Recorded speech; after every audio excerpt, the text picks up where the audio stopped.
Picture this. You have a long commute to work and just want to listen to a good podcast, but there are too many choices. Anime, film, comic books, science. What will you do? Well, never fear. We are here with all of your podcast needs. Welcome, all freaks and geeks. We are the Square Roundtable Podcast, a collective of Black nerds discussing all things anime, comics, science, and pop culture related. Please join us for our weekly podcast every Friday on squareroundtablepod.fandomlim.com, YouTube, and wherever else you get your podcasts. Be there and be square.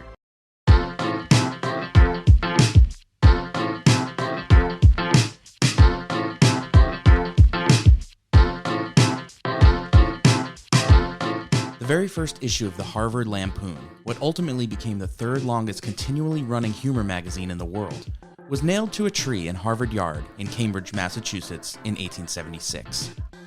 94 years later, in 1970, the Harvard Lampoon spun off and created a sister publication called the National Lampoon, which reached the height of its popularity throughout the 1970s. Their brand of humor stood out for its intelligence, cutting-edge wit, and a penchant for anarchy, satirizing what was considered holy and sacred, and often pushing beyond the boundaries of what was then considered appropriate or acceptable. Starting off with long text pieces, cartoons, and comic strips, the National Lampoon also began branching out to radio and live theater. They published books and eventually began producing movies. As many of its writers began leaving to join the writing staff of such comedy shows as Saturday Night Live and SCTV, a young writer by the name of John Hughes joined the ranks. In 1979, Hughes wrote a short story for the Lampoon called Vacation 58, based on a real-life family vacation of his. Once published, the rights to the story were purchased by Warner Brothers Studios immediately, who hired Hughes to adapt the short story into a screenplay. With director Harold Ramis at the helm, production on National Lampoon's Vacation began in the summer of 1982 and lasted for 55 days. They shot across the country, taking the film crew on a road trip just as the Griswold family does in the movie. Chevy Chase was cast as the family patriarch Clark Griswold, along with Beverly D'Angelo as his wife Ellen, Dana Barron as their daughter Audrey, and a young Anthony Michael Hall as Rusty Griswold. The movie opened number 1 on the weekend of July 29, 1983, and ended up grossing $61 million at the box office.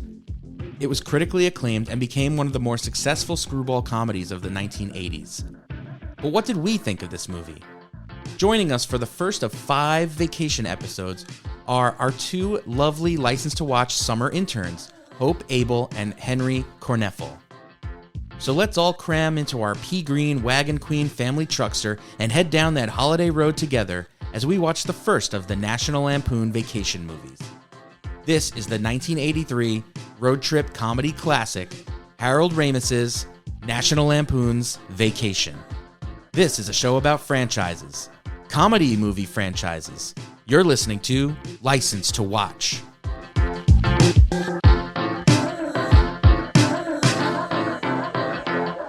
Why in the world was this movie made?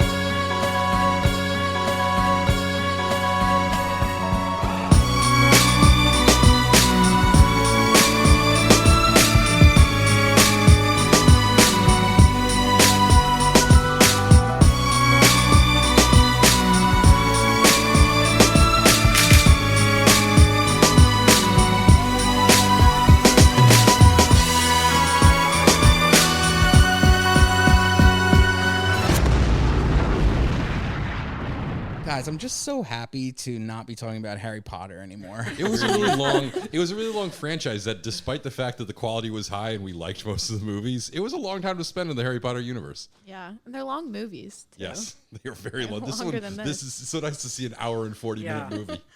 I want to talk about the Road Queen family truckster. Yeah. That's all I want to talk about the entire time. Colin, name of a car, best color, metallic P. Metallic P is the color. Metallic P with like the wood decals on the side. Such a classic. Colin, why don't you tell everyone what movie series we're doing and what is the movie that we're watching today? Today we're watching National Lampoon's Vacation, starring Chevy Chase and Beverly D'Angelo, with Anthony Michael Hall and Schitt's Creek. Come on, anybody? Huh? Eugene Levy. His name is Eugene Levy. Okay. Yeah, his name's not Schitt's Did you Creek. say his name's John Levy? No, I said Eugene. Colin, He looks what, so young here. Colin, what year did this come out? 83, 82, 83, 83. 83. I love that the car has 2 sets of headlights on top of each other. Yeah. Literally. And they covered up the grill so it doesn't get any air.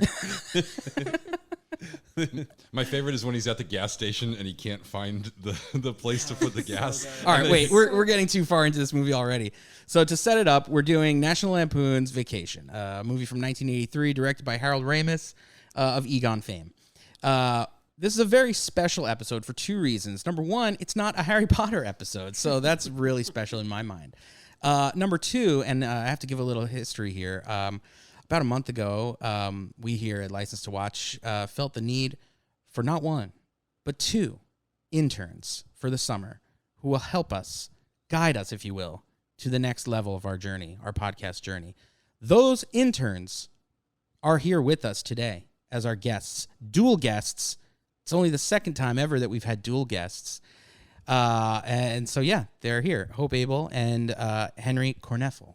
I said it right. There we go. You got it. This is a valuable part of their indoctrination. What nationality education. is Korneffel? Is it German? I think German. Yes. Yeah. Anything with corn in it is Yeah. usually German. Yeah. Unfortunately. I have nothing else. I just see the That's word. all you had. And That's all corn I with a had. K, like the band, It's too. okay. Oh, That's that, great. I didn't know really? that. That's, Yeah. is it anything that gets you closer to being like Korn the band? It doesn't have a backwards R, Points. does it? No. Oh, my God. No. Traditionally in our family, it was spelled with the backwards R. It's on the family crest. Yes, on the crest. The crest is spelled with the backwards R, too. The Crest is just a Korn album. Yeah. Crest starts with a K also. Oh my God. Well, guys, thank you for doing this. This must be so exciting for you. Yes. It's the best Tuesday It's of my life. Very This is exciting. Thanks for having us. Guys, maybe why don't you tell the listeners a little bit about yourselves, like what interested you in this podcast and how the experience is going so far. Hope, let's start with you. Sure. Yes, so I'm Hope. I'm going to be a senior at USC. And I saw this opportunity to intern for License to Watch on one of our internship boards. And I thought the premise of going through movie sequels and franchises was really exciting. I didn't really know anything about podcasting. Neither do we.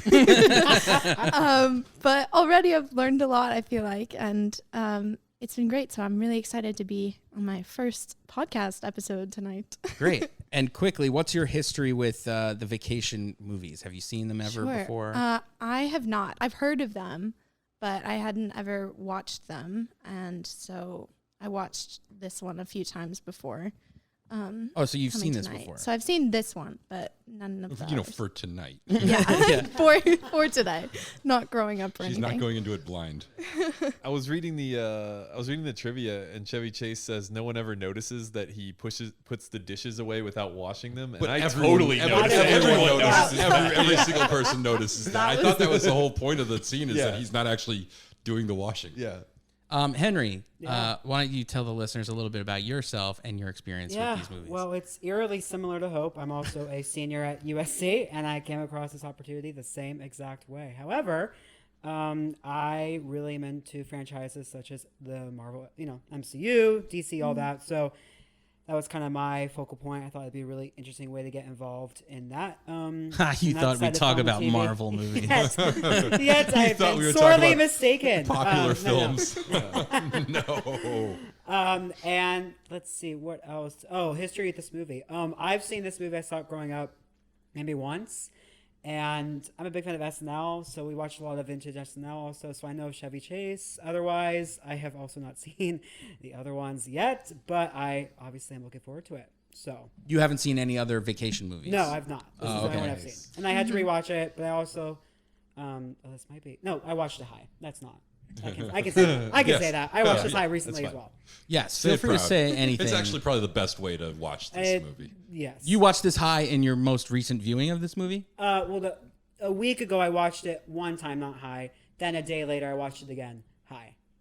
Which one was on crack cocaine, preferred? right? Absolutely. Crack cocaine. Absolutely. Oh my god! I actually walked by a homeless person smoking crack like 2 days ago, and I was like, "Oh my god!" It was like noon. It was like broad daylight.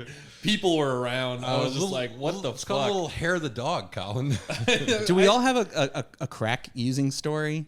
I actually have one. I mean, not me. I've been in a room. He's like, not me. Not me. I thought I used crack when I woke up the morning after your bachelor party, and I didn't remember anything, and my lips were blistered, and so were my fingers. And then somebody said that you were just like scratching your neck. No, like, yeah, want more? I was like, I must have been smoking crack because there's no way you can get your hands and face this burned through weed. And then somebody said that there was like some random guys who were smoking a joint, and apparently a couple of us went outside and joined them, and it got passed to me when there was none left. And I do not smoke pot almost ever, but apparently in my unconscious state, you ate the rest of it. I took it, and they said I just inhaled it until it disappeared. And when I left my fingers, there was nothing there. Wow. So yeah. You're like a weed smoking magician. Yeah. Ta-da! You dusted it like Thanos or something? Like, Yeah. Oh my God. It was a terrible experience. Yes, that was one of the worst hangovers and the longest blackouts I've ever had in my life.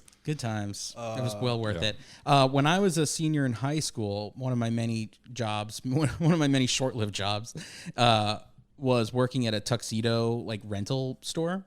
And like one of the things I had to do was like, people return their tuxedos, and then you have to take all the pieces and like put them like in the back. There was like, if it needed to go out for laundry or like the little oh, good. I was starting to think this had no washing of the they just give them to the next guy. No. And so me and this other guy, I won't say his name, but we were in the back doing stuff, putting things away, and he's like, "Yo, Matt, can you just like keep a lookout for me?" And I'm like 17. I don't know what I'm being a lookout for. And I'm like, sure. And so I'm like standing in the hallway, like watching. And then I turn and I'm like, what am I looking at? And as I look at him, he's going like this. He's got like a shirt pocket, and he's like going like this, trying to get something out of it. And this little rock falls out onto the table. And then he pulls out like a smoking device, whatever. And he starts literally smoking crack like right in front of me, and like blowing it out the window. And he's like, just keep lookout, damn it. I was like, oh my God, what is happening?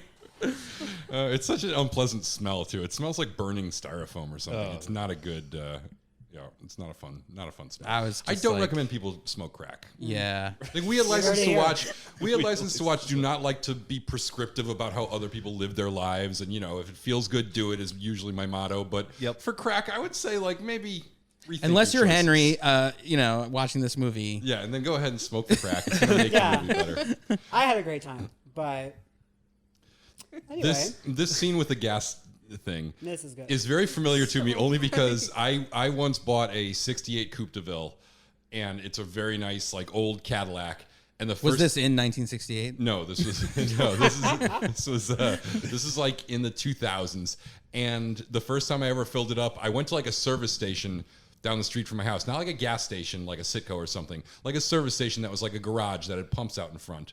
And there was a bunch of old dudes just hanging out outside of the service station, like old dudes at service stations do. And I get out of the car and look for the gas tank. Hello, fellow old dude. And it's not on one side. So then I go and I look for the gas tank on the other side. And it's not on the other side. And I'm just like standing there with a pump in my hand like an idiot looking around. And the guys are just laughing their asses off. And they have to tell me, the license plate, you got to fold down the license plate. And I just never even had thought of that. But who would? It's like the stupidest thing. Yeah. Yeah. So I read that when he like pulls the license plate and it goes flying, it wasn't meant to do that. He could have killed that woman. I take it this movie didn't have a lot of like permits. They just kind of like went out there. They didn't used to do it that way. Yeah, they're just road tripping, just filming, like stealing shots from different places. I thought it's funny that I have seen this movie many times, and I've seen Dumb and Dumber many times, and I never made the connection of them singing Mockingbird and Dumb and Dumber. Like, who needs the radio? And then they go into Mockingbird. And I never, like, I knew that they sang it in both these movies, but I never realized, like, I think the Dumb and Dumber thing is, like, directly spoofing this scene in this movie, which I just sort of never made the connection. I never put that together until this year either. Yeah. Yeah. And here we get probably the part of this movie that's aged the poorest, the most racist thing in this movie, and really probably the most objectionable, is they get off the wrong exit in Detroit. and apparently being in a bad neighborhood in Detroit is like it's St. Louis. Oh, St. Louis, you're right. Yeah. Yeah, they get off in East St. Louis, and apparently that is like hell on earth. In the 80s, according to this movie. Yeah, it's not so much that like they go to a bad neighborhood. It's that like they chose to make it look like a bad neighborhood by putting in like a lot of black extras. Well, and I've lived in worse looking neighborhoods than this. Yeah. So it doesn't seem like that bad of a neighborhood, but like, and that's I think that's what's the most objectionable about it is the only thing that makes this a quote unquote bad neighborhood is that there's all these black people hanging out there, you know, which is like, okay, guys, maybe, but then the black people do come up and steal their hubcaps. So I guess they're justified in their racism. So I watched this at New Beverly in a theater with an audience, and there was a definite tension when this scene came on of like a knowledge that this scene would not be handled in the same way if this movie was made. Certainly. Now. They do, I guess, to their very, very, very little credit, they actually have the black guys like outwit them and kind of win the scene, but also in a terribly dishonest way. So it's like, I don't know, it's a scene that they definitely would not have. I mean, it's similar to what like the rednecks who like repair the car do. Yeah. And honestly, like this movie is about like weirdos outsmarting him all along the way because he's just like bumbling and being stupid the whole time because that's funny.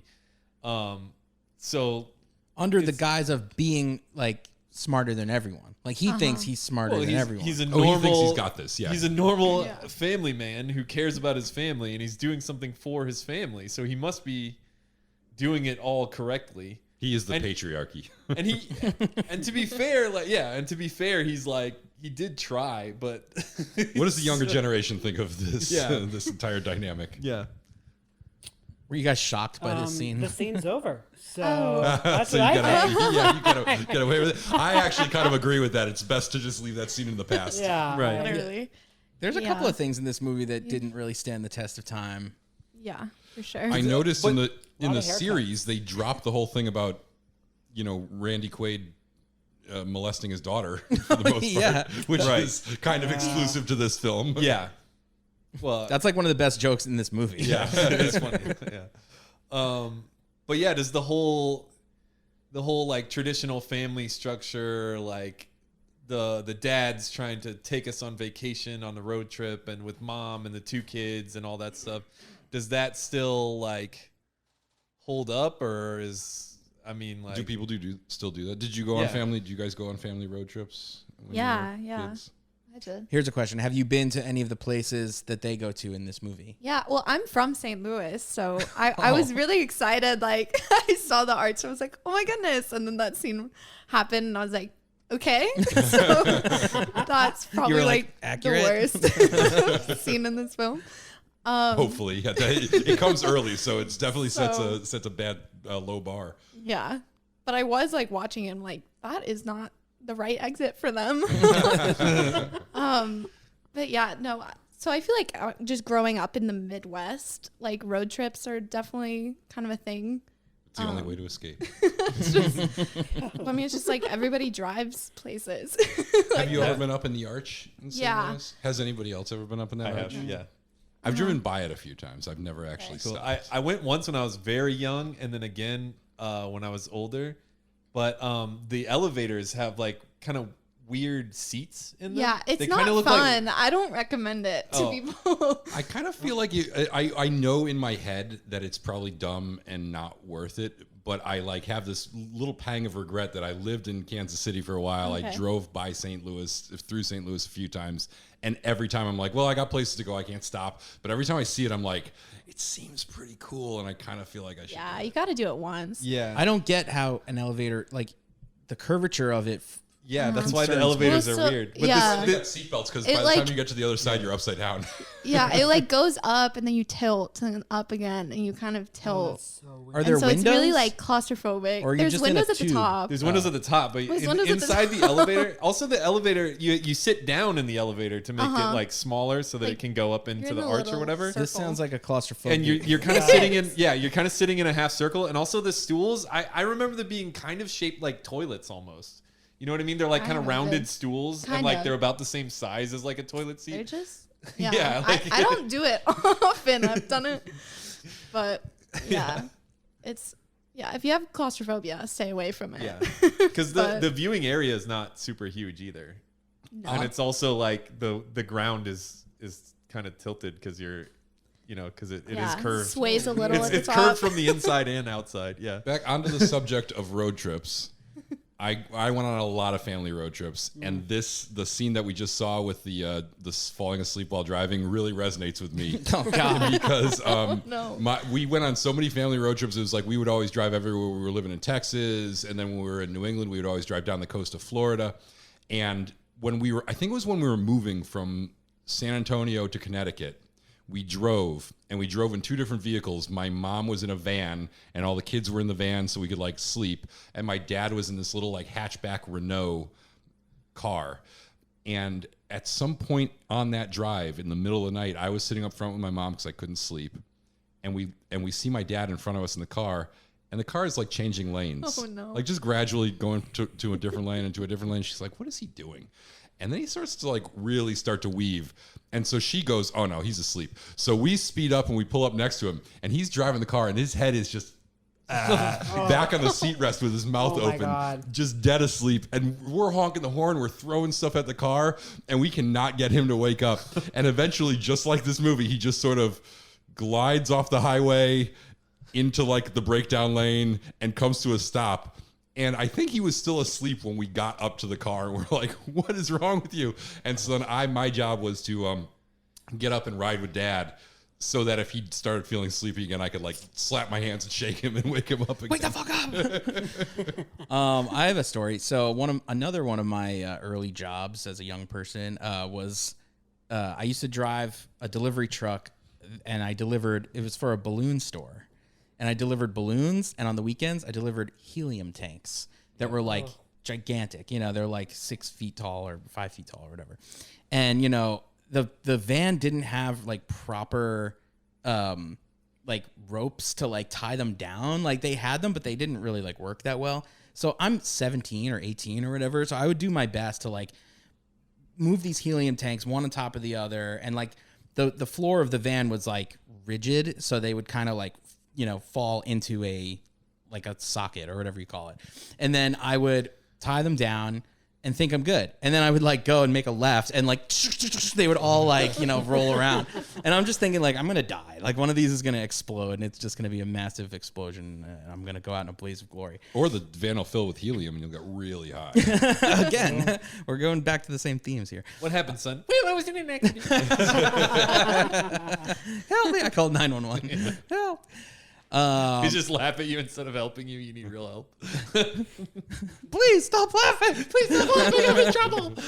I'm on fire. The chipmunk police. This guy sounds like he's in real trouble. So there was this store that every Saturday morning needed like helium tanks delivered at 7 a.m. And I was like, always like partying or doing something the night before. So like waking up at whatever, 6 or 6:30 to like get to the store to fill up the tanks and then like drive a half hour out to get these things there by 7 o'clock. You can imagine like how tired I was. And I just remember like driving on the highway and all of a sudden like kind of nodding off and waking up, and I'm 2 lanes over. And like, I just remember thinking like, thank God there's no one else on the road. I would have killed someone just then. So yeah, that was my falling asleep story. Who needs multiple helium tanks at 7 a.m.? Was that like a mad scientist? It was like a Macy's or something. Oh, okay, Macy's. We have sales. We need balloons, or the people will not know about the sale. Yeah. Has anyone ever been to there? We're at the part in the movie where they're at like the old West Dodge City. Dodge City, yeah. Has anyone been? I've always wanted to go to like Deadwood or like Tombstone. Tombstone's the one I want to go to. Yeah, I'm sure it's like super stupid. And hold up, I really want to just go to talking a place about like this scene real quick. Does anyone know who this guy is? Or like, Apparently he's Richard Dreyfuss's brother. Yeah. Oh, really? That's what I read. Yep. I do not see the resemblance, but I read that. I see it in the mouth. They got the same mouth. This scene Richard like Dreyfuss's felt brother. to me like a cameo. Like I'm supposed to know who that guy is. Like the scene doesn't really make any sense how they treat him. I don't quite get the joke. Oh, he's supposed to be like the sheriff, and they just he's, kinda- he's pretending to be Wyatt Earp though. He's But there's- playing Wyatt Earp.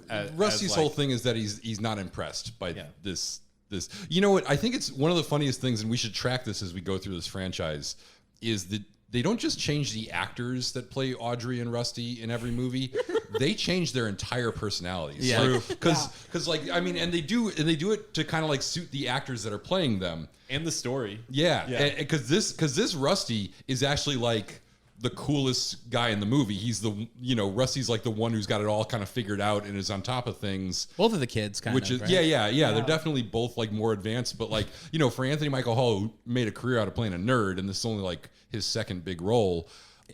Is this not his first big role? I think he was in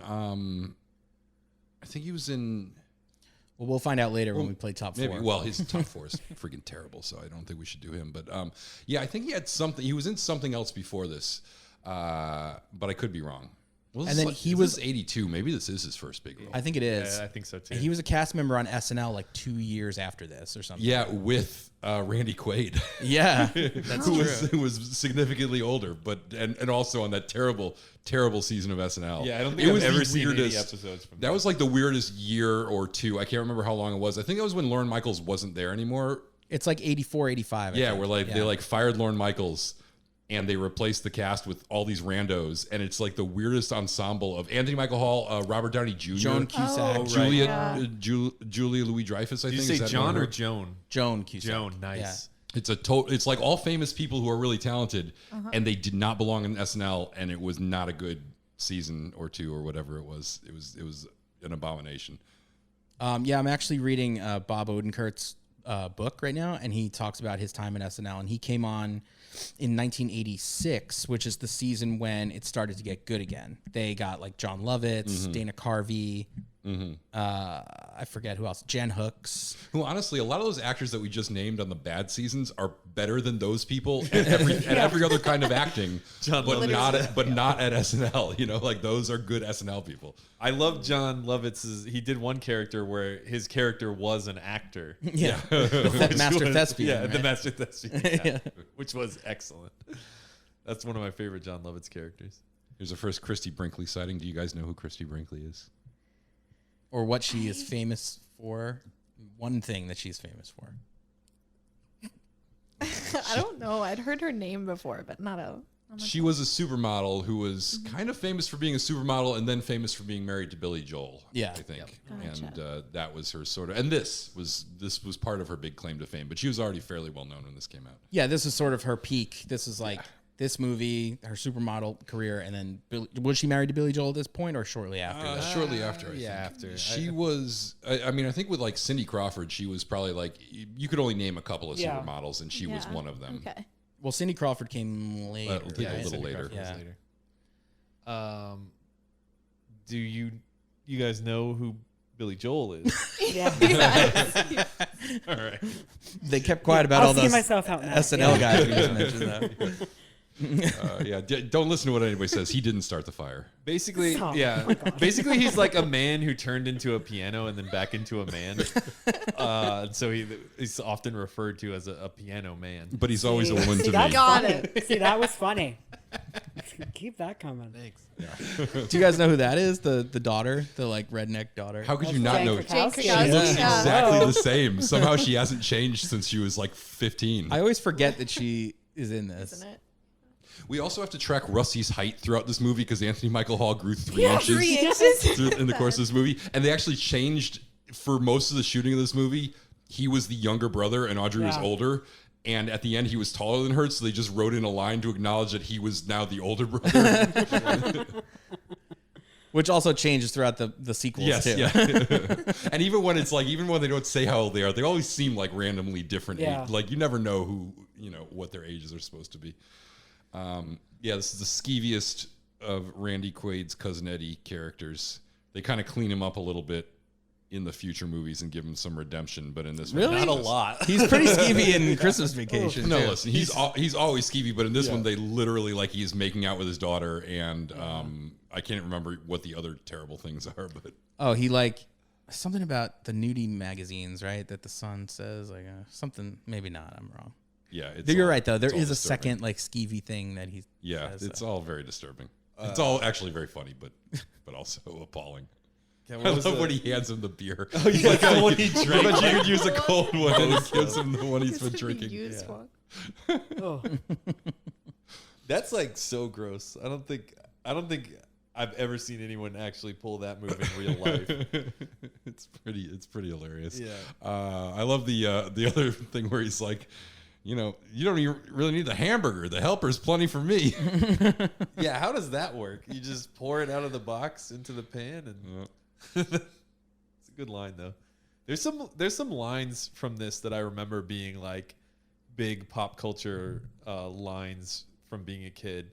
In particular, Wally World, the place. Like not long after this, people started calling Walmart Wally World, and like that's still a thing. I just read that and I was like, I've never heard that in my Oh life. yeah. I read that too. Yeah. Oh really? I think it's like maybe like a A Texas thing. yeah. Yeah, I think I've heard it. Or like the before. middle of the Yeah. country kind of like Well, because yeah. Walmart was more pervasive, like Walmart started in Arkansas actually. Yeah. So like where I grew up, we didn't get a Walmart until I was in like college, I think. yeah. And it was like, what is this new store? You know, but they've been around for a long time. Yeah. Well, they basically like took over. There used to be like stores called Five and Dimes, and they kind of like pushed those out of the market, and like then they became the first superstore, and then they just started like destroying towns. Colin, tell us about your days of Literally, though, shopping they at the Piggly Wiggly. Oh, Piggly Wiggly was good. I wish Piggly Wiggly had some success because the name of that store is just excellent. Piggly Wiggly had quite a bit of success. They were actually the first people that let people go buy their groceries by themselves, which Yeah. is sort of an interest. Like it used to be like you go into a grocery store and everything would be behind a counter, and the grocer, you would give him your list and you would go get stuff and ring you up. Right. And Piggly Wiggly was the first one who invented like, hey, shopping carts, and you can just go up and down the aisle and go to the checkout and Brilliant. pay for stuff. Yeah. Yeah, make Oh you do my it. God. And people hated it. Whereas, like, I couldn't imagine having to go into a place and be like, here's my list. Can I have that and that and that? And then wait for the guy to do it. People were like terribly, when Piggly Wiggly did that, most people were like, what are you going to give me? And they were like, we'll make everything a little cheaper because you're doing some work. It's But- like full service gas stations too. I remember like being a kid and my mom would be like, "Oh, I'm not going to that gas station. They don't have full service." Like she didn't want to get out of the car to like your mom's fill- so stuck. Yeah. And it like cost more. You had to pay extra for that. Yeah, like I also, so when they first came out with self-checkout machines, there were people who were like, I There don't are want to still do this. people This who will never hate work. self-checkout. Yeah. I find it incredibly convenient. Anything I can do without talking to another human being, I'm like, yeah, that's the option I would Sign like me to up. go But for. there were some people who were like, this won't work. People won't do it. You know what I mean? And it's like, yeah, they will. Have you ever like scanned a bunch of things and then you scan like your 6-pack of beer and then it's like you can't buy alcohol? And No, you're like, because I "Fuck." understand that you can't buy can't- alcohol at the self-checkout. You like forget. I Matt, forget you all the can't time. bring alcohol into that line. You should know better. It's a stupid rule, and I stand by. Have you that. been to the new things where like they? I think you just like scan your phone when you walk in, and then you just pick up whatever you pick up, and you just walk out, and they're just watching you. Like with There's a great cameras. SNL sketch that made Yeah. fun of that. Did you see that? Yeah. No, but I went to one of those places in the stadium, like the basketball stadium in Chicago, the United Center. Yeah, and like I was really confused because. Well, that's probably part of the loss prevention thing because they lose a lot of money on self-checkout because they say like they lose like 30% revenue on self-checkout registers because people accidentally or intentionally just don't ring things up. I liked it, but I had that moment where I was like, what is happening here? Like, am I? Did I steal stuff? Or Yeah, not? like, did I just steal this? But you don't want to ask because No, that's don't definitely ask. going Of to course incriminate not. yourself then. Oh, and here we have Imogene Coca. She's like I recognize that name, but I don't know anything about her. Me neither. she's a old actress. I think like old stage and like old comedy movies and stuff. Obviously, she's old. We can see that. Ouch. Imogene, is that name ever going to come back? Do you think anybody's going to be like, oh, I had a daughter, I named her Imogene? I bet. I feel like a lot of like old names are coming back. Yeah. Mm-hmm. Yeah, there's a lot of little Agneses running around out there. Coles, like there are some. What about Eunice? Like EUNICE? I know Eunice, Eunice. Yeah. You Yeah. do? Yeah, my sorority. What's does Eunice have a nickname, or is there a short version of that? We No, just always she Eunice. goes by Eunice. Yeah. Wow. So yeah, do we want to? I mean, we're kind of talking about the cast a little bit, but we haven't really gone into like a lot of them. So we've got. Should we do a plot summary? I think is it me? Did we decide that? Oh fuck yes, it's not me. I forgot to. Thank God. I forgot to do my homework on this, so I'm gonna wing it. Somebody get 2 minutes on the clock for me.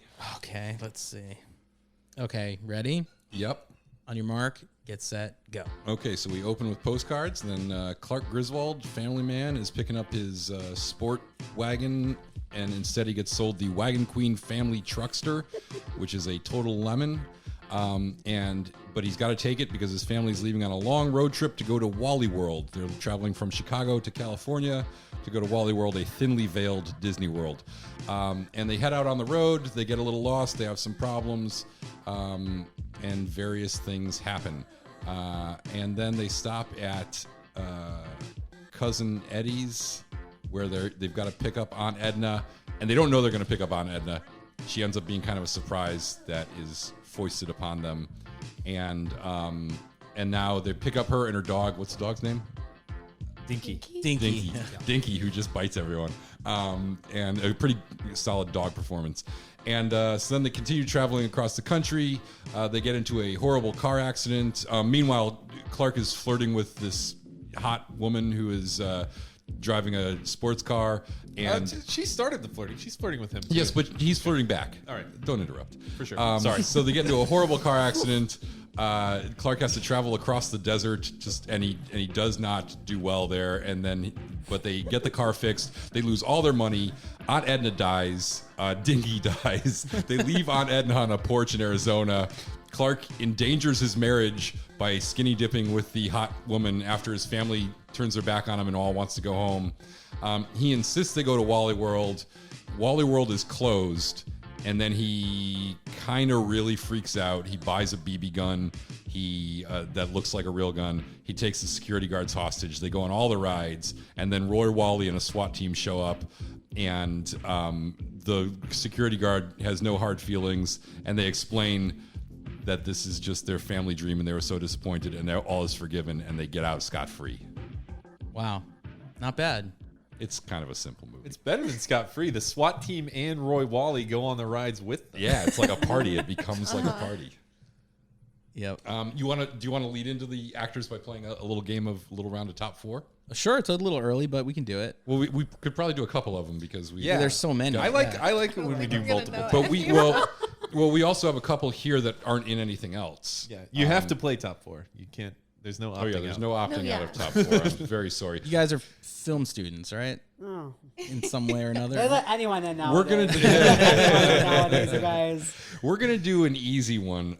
We are going to do Eugene Levy to start top four, and the Okay. guests go first. And I'll give you one hint, and that is there is no TV show here, so no Schitt's Creek. really? Yeah. Don't Gotcha. bother.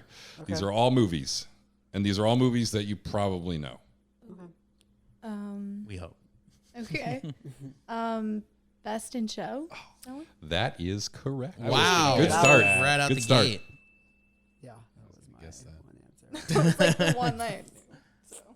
Yeah. Well, it's a. Can you guess this one? You could. You could. I'm gonna guess this one. That's a bad idea. No. that's Okay, not well, right. Not right. Incorrect. Kick me out.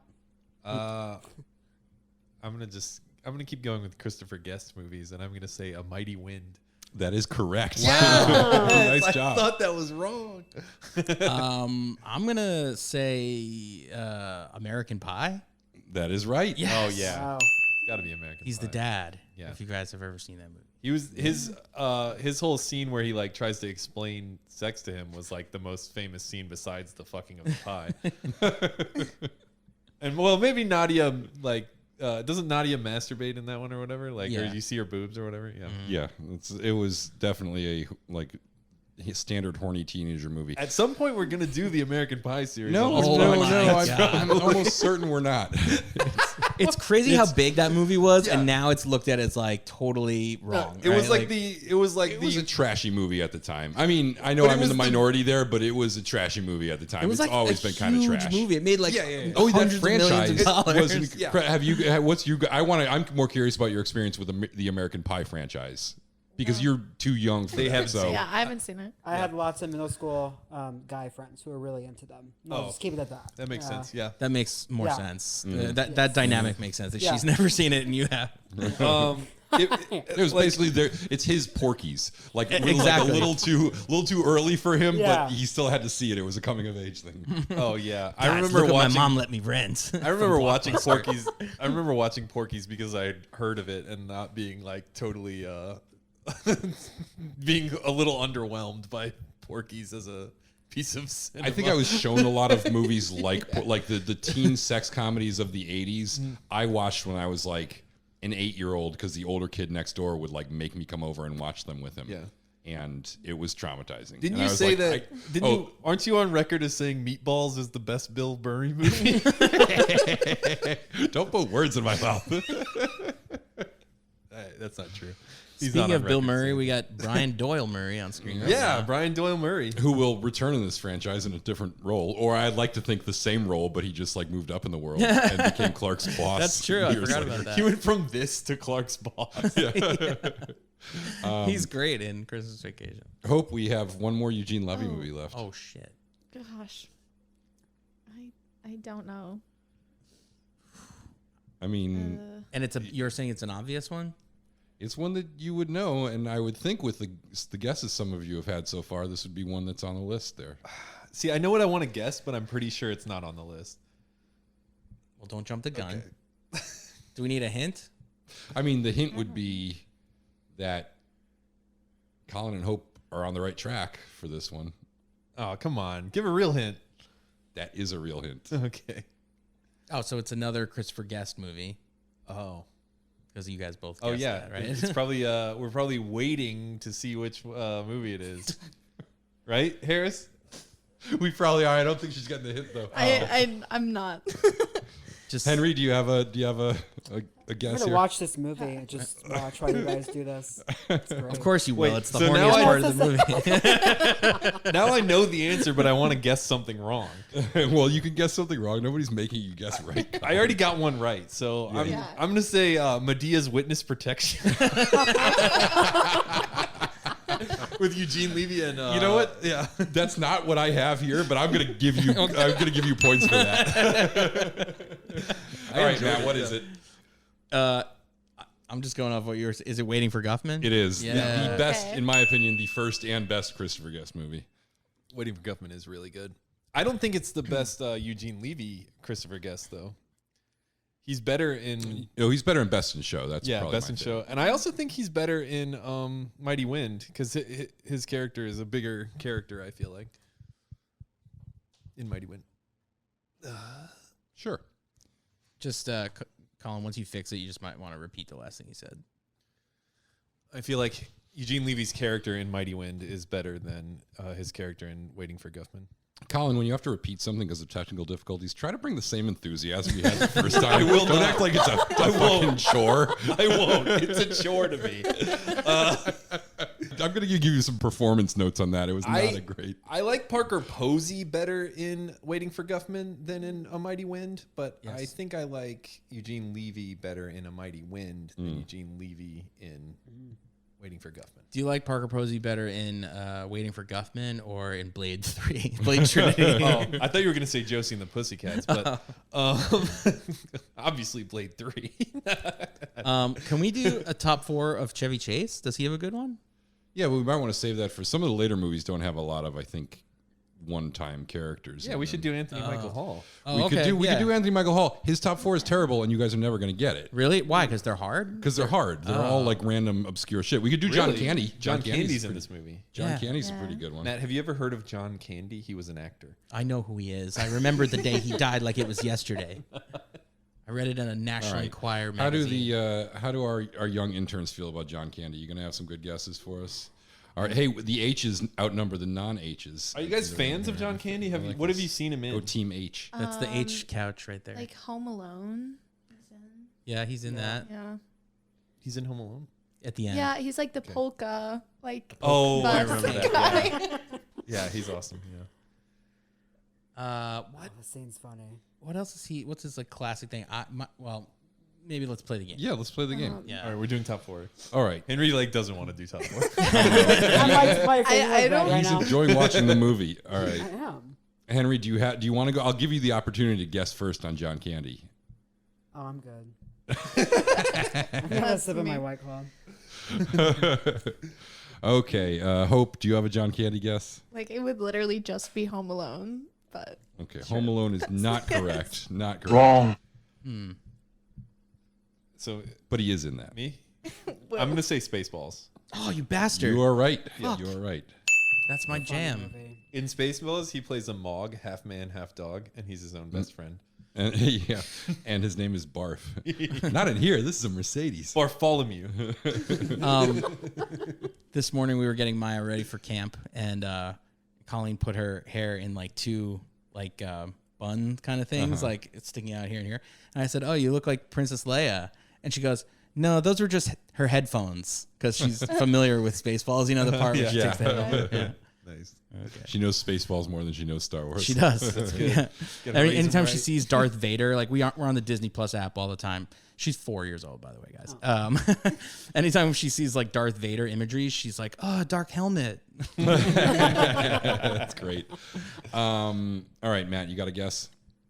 For John Candy, I'm gonna say there's so many. Oh, Planes, Trains, and Automobiles. Yep. Yes. All right, I feel like I should give like an intern-only hint. It's for you guys. I feel like you guys should be able to collaborate. If you discussed it, Yeah, would you like- be able to come up with a better That's a good plan? idea. Yeah. God. Give them a really good hint. Okay, I'll give you a really easy hint, and you guys can both confer Yeah. and try to come up with an answer. All right, one of these movies, he is not the lead in. The lead actors in this movie are John Belushi and Dan Aykroyd. Oh, there's That's like The two of them Yeah. play the lead, Is the that- co-leads. is that Blues Brothers? yes. It we is. go. Blues Brothers It is is. good Nice. job. Go. Good job. The interns are on the board. Henry's carrying the team. For once. Yeah. All right, Colin, we got one left. Uncle Buck. Yes. Yes. Yeah, John Candy was almost too easy. Yeah. Side note: when I was watching this and the dog died, I could not believe that happened. I don't think that would fly now. That's No, true. definitely There's not. so many things in this movie. Well, okay. It's one of the things that I love about this movie is that they don't shy away from the fact that Clark Griswold is a horrible person. Yeah. Yes. Like the answer, like at their lowest point in the movie when he's run out of all his money and like they have nothing left, the answer is that he robs a hotel or whatever. Right? He left that check there, though. They could Yeah, eventually he leave leaves the the check. check. But then he does take hostages later. He does a lot of like he's not a good person. He And tries to cheat on his wife. Yeah, He's they- like a they racist. strap Edna to the roof of the car. Her corpse. He kills a Leaves dog. her at the house. Their little funeral they have is maybe the funniest scene to me. Oh my God. Like just what they say, like, and a lot of that was improvised, but He's just saying things from different religions. Is that what it is? yeah. But the best is after he does all that, it builds and builds, and that's funnier and funnier. And then she comes in, Beverly D'Angelo, and she tries to do like a real eulogy, and like as soon as she says something, the daughter is like, let's not go too far. Yeah. And I just lose it. Like that's the best line that the daughter gets. It's so funny. It's so great. Yeah, if this movie were made today, and it was made like a few years ago, there was a remake. I've never seen it, but I can't imagine that it's anywhere as, bordering on the edge. Oh yeah, it can't be This as a movie reference to this. I like how he's like sweating after they nearly get into a horrible accident because he was flirting with that woman. It lets me like see where how they decided to create a character like Homer Simpson. You know, Homer Simpson was very like kind of against the morality of like 90s TV dads, but he was still like a family, centered like guy at the end of the show, Yeah, he's still the everyman. Yeah. The buffoonish everyman. Can we talk a bit about Chevy Chase, the star of this movie? We don't have to do a top 4 on him, but like, what else do we know him from, or what do we know about him, the real person? How did he grow up? I don't really, I didn't do any research. And how dare you? We have interns. So I don't. So I don't really know that much about. I just know that he broke out on SNL. So I assume that he was doing stand up or improv or. I think he comes from an improv background. Yeah. He's like part of that Chicago SCTV like crew. I think I don't know if he was on SCTV with the show, but most of those guys came out of Chicago. Although he might not have, because he didn't get along with most of those guys. He and Bill Murray famously. He's like a classic asshole. In his single season on SNL, which he was one of those one and dones, breakout star, and then immediately got too big for it. But he and Bill Murray famously like got into multiple physical altercations. And I always, my favorite thing is when they were apparently getting pulled apart and Bill Murray had the most like withering criticism where he just points at him and he goes, mediocre talent, which I think is just like such a funny thing to yell at somebody in the heat of passion. Yeah. Well, you know, the like phrase, like when people get in a fight and they say, not the face, not the face. Like it comes from their famous fight. Like they're two actors. And so they said like they started a fight and they were like, all right, not in the face, you know, like that's the only rule is like we're actors, don't hit us in the moneymaker kind of thing. This is my favorite joke in this entire movie. I think might be after he crashes the car and he's standing on top and Rusty's like, man, Dad, you must have jumped that thing 50 yards. And he's like, it's nothing to be proud of, Russ. 50 yards. Love it. So good. But he's famous for like kind of being a ham. I like how the kids are in the front seat after they get into the accident. He's famous for like being kind of a ham and mugging for the camera and just being kind of goofy, but he's also famous for like the throwaway lines. And I think that's like when he's at his best, it's like a movie like Fletch, where there's like dozens of jokes in Fletch that you don't even get because he's just like muttering them under his breath during a scene where it's not really that important. And the other character definitely doesn't get it at all. Yeah, nobody understands that he's making jokes, and he's not making jokes for anybody except for himself and us. I still think even in Fletch, like Fletch is his best, comedic, like writing and timing and voice and stuff like that. But I feel like he's much stronger with the like physicality and like the facial expression. Like he's at his times googly eyes. Yeah, he's at times almost able to be like an animated cartoon of a person when he's performing. He's just like his gesture, his like facial expression. It's so big. Yeah, he's kind of like in the Jim Carrey mode as a comedian. He does stuff very big. But like Fletch proves he could do stuff kind of small, but that just isn't the way he operates. I mean, I love Fletch. Yeah. That's funny you say that because I was watching this with Colleen and she was like, he kind of has like a Jim Carrey thing going on. Do you see it? And I was like, yeah. But I was like humoring her. I'm like, it's not how it looks. It's just how he's like, he does it all big, and he's playing for the physical laughs. Yeah.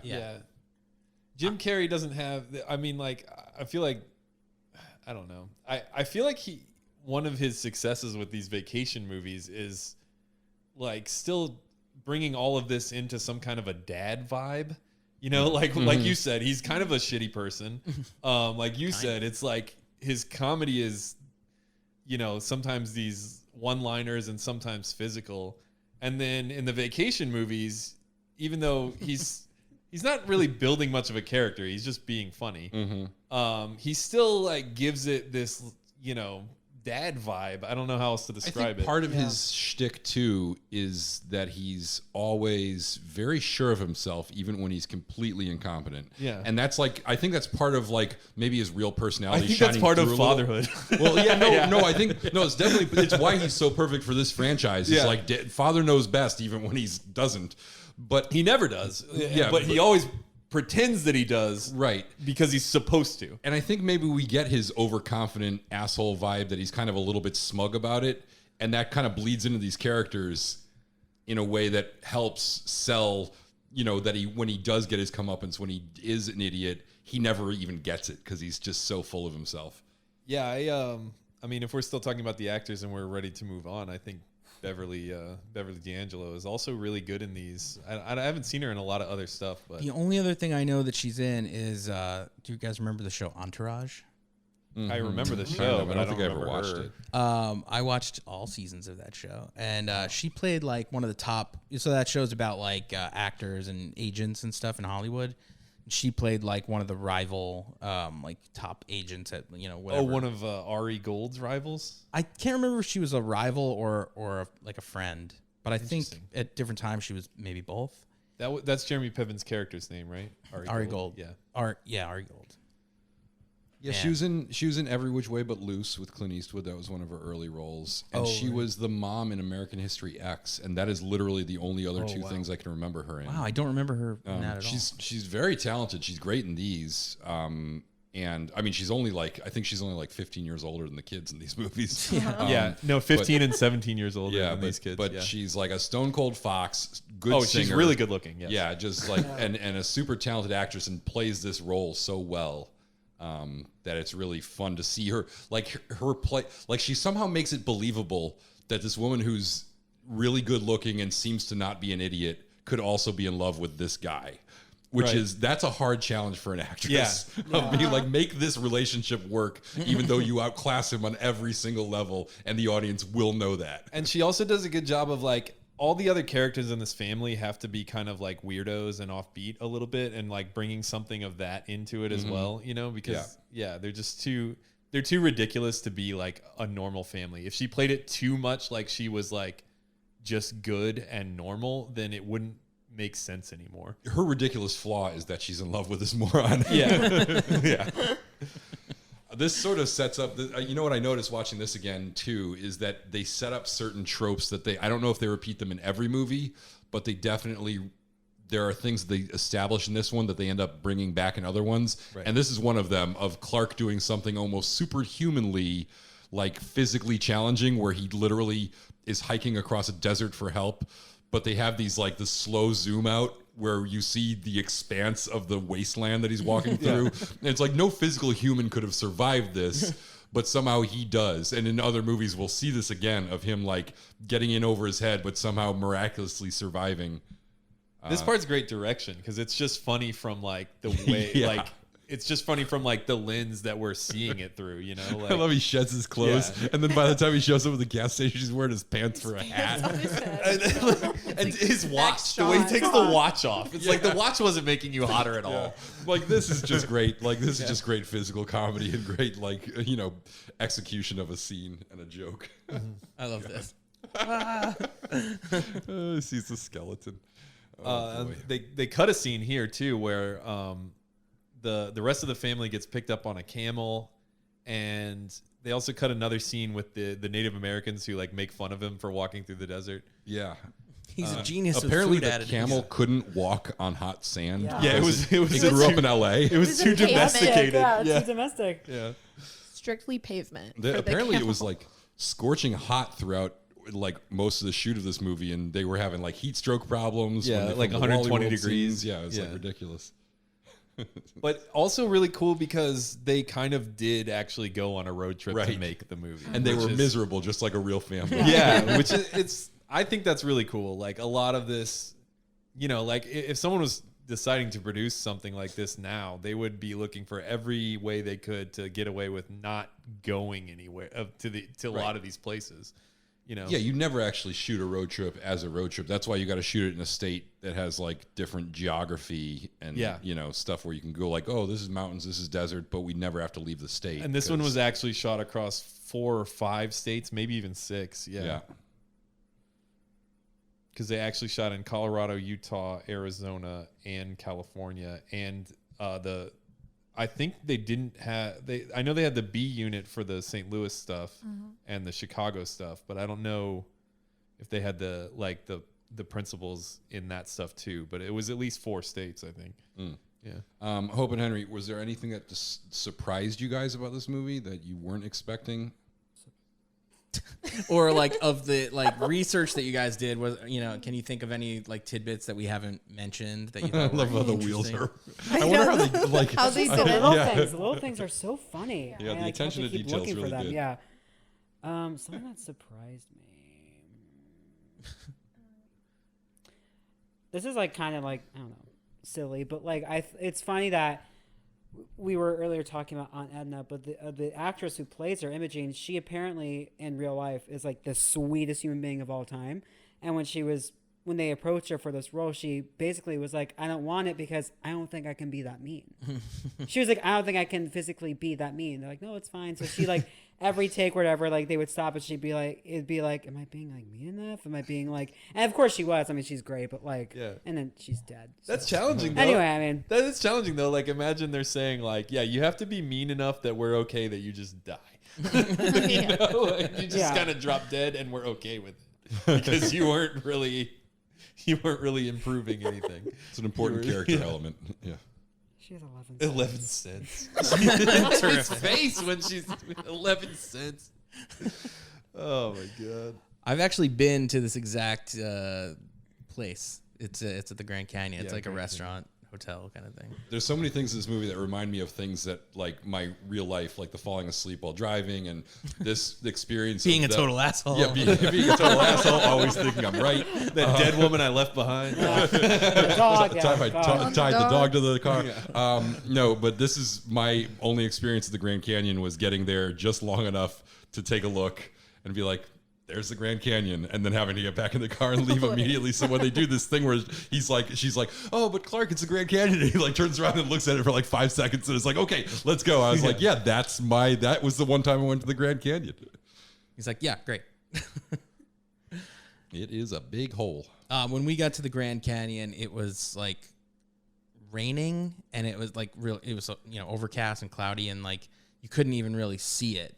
And we were like, great, we came all this way, and let's just go eat in this restaurant right here. And when we were kind of bummed that we didn't get to see anything. And then when we came out, it started to clear up, and there was like this gorgeous rainbow like across the Grand Canyon, and it was worth it. It was Vacation miracle. It was awesome. Was that on your family road trip during the pandemic?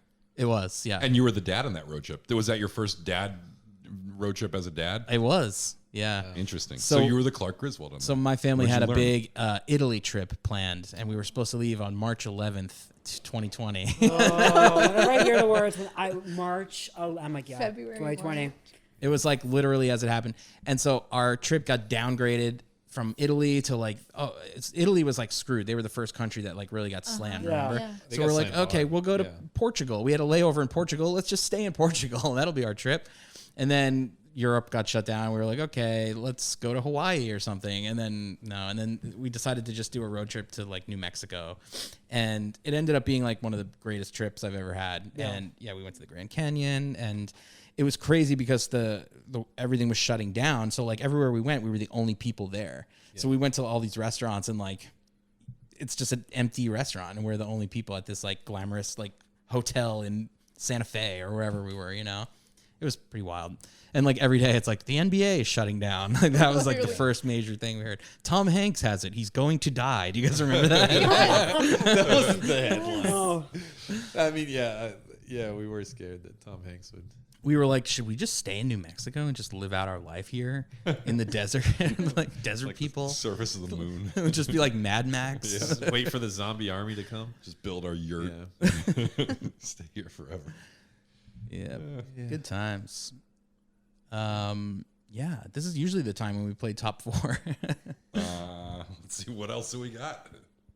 I know a good one. Maybe John Hughes.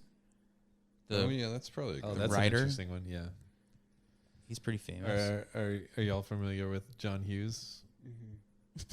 Sure you are. We'll find out. He's the writer. He wrote the short story that this movie's based on, and he wrote the screenplay for this. But then he also went on to write and sometimes direct some of the like most classic comedies from the 1980s. They said they know who he was. No, they said they know Matt. The listeners don't. They're I know, idiots. Okay. I know, I'm just kidding. All right. John Hughes' top 4. Oh, no. It's boy, not oh good. boy. It's gonna be hard, isn't it? It's a weird one. I'll give the interns one clue. The last person we did a top 4 of had a couple movies that are on here as well. Wait, in the same top 4? The very last top 4 that we just did a few moments ago a couple of those movies are on here as well. Oh, So if you wow. can figure out which ones those are, It's those would be definitely good guesses. Medea's witness protection. All right. Do you guys have any guesses to start off? I would definitely go with a John Candy movie, Yeah. or go with a famous John Hughes movie if you know another one, because the other two are famous John Hughes movies that we have not talked about. Just whatever you do, don't you forget about me. Oh, come I on. know. What are you doing? That's a huge hint. If you didn't know, that's a hint. Yeah. Yeah, I mean that's for Breakfast Club, but Yeah. is but- that one? I don't feel like You have to That- say that it's your guess. okay. Yeah. You Confirm could, you it. could confer. I'll with confirm your- it. I'll say Breakfast. That is wrong. Never listen Oh. to Come that. And always There you remember, go. top four You doesn't should make a leave. lot of sense. That's right. This is why we play it. This is why Henry rules the team. Oh, well.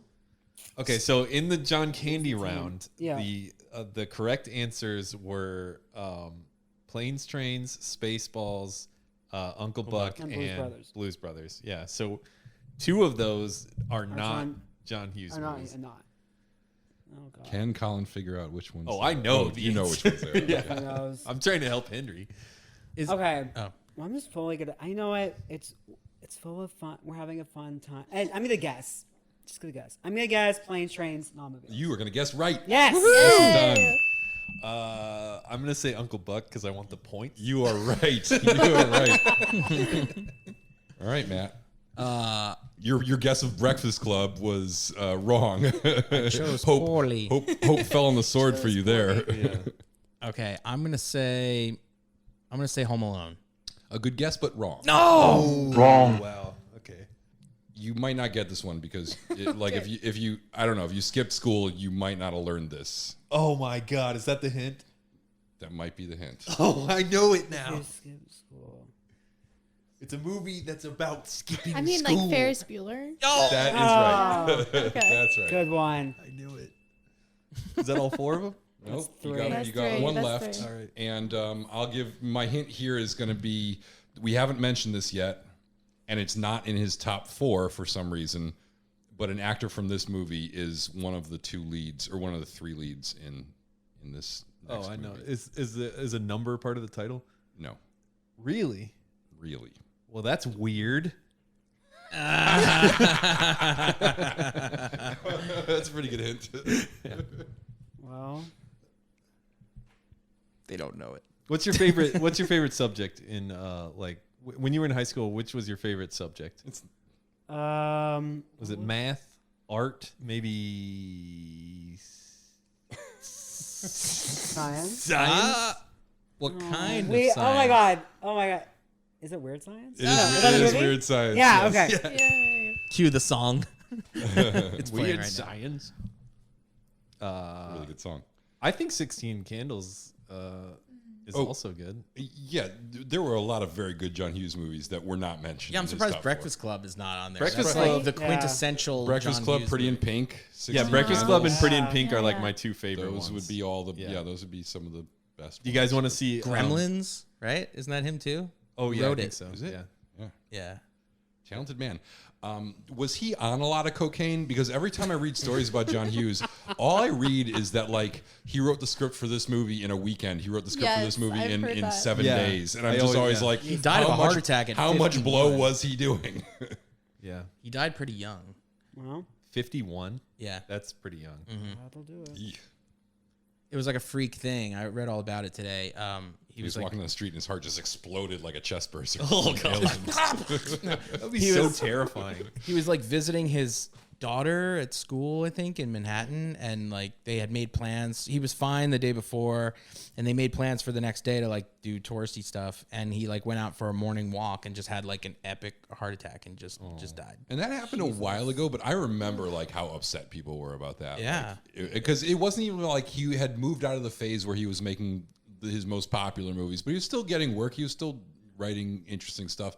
And I just remember people were like devastated at the very idea that the guy who brought all these great movies to the screen was not around anymore. Yeah, it was pretty It was a shocking. big deal for me. I went to in 2015. I was at the South by Southwest festival in Austin, Texas, which is both a music and a film festival for those of you who don't know.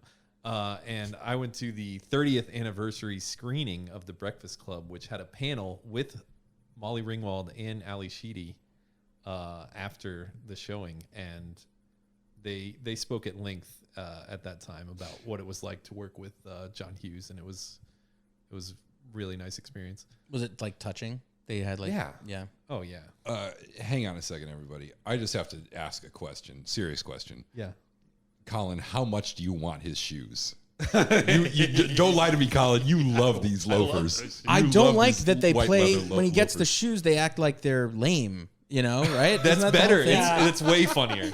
It's way funnier. Those are awesome shoes, right? I yeah, mean, but like the fact that like it's Eddie, the one who's giving them to him, is disgusting to him, is so much funnier when he's like, "Oh, I'm going out on the town now to the bar, and I'm gonna wear them." that is definitely. Well, I think there's like I think at this time, and I disagree that these are awesome shoes, but at this time I think there was something particularly like skeevy and stupid about like white patent leather loafers, that it was like a certain type of person wore those, and it's not the type of person that Clark sees himself But as. members only jackets. Hey, Right, everybody's yeah, got them. clearly.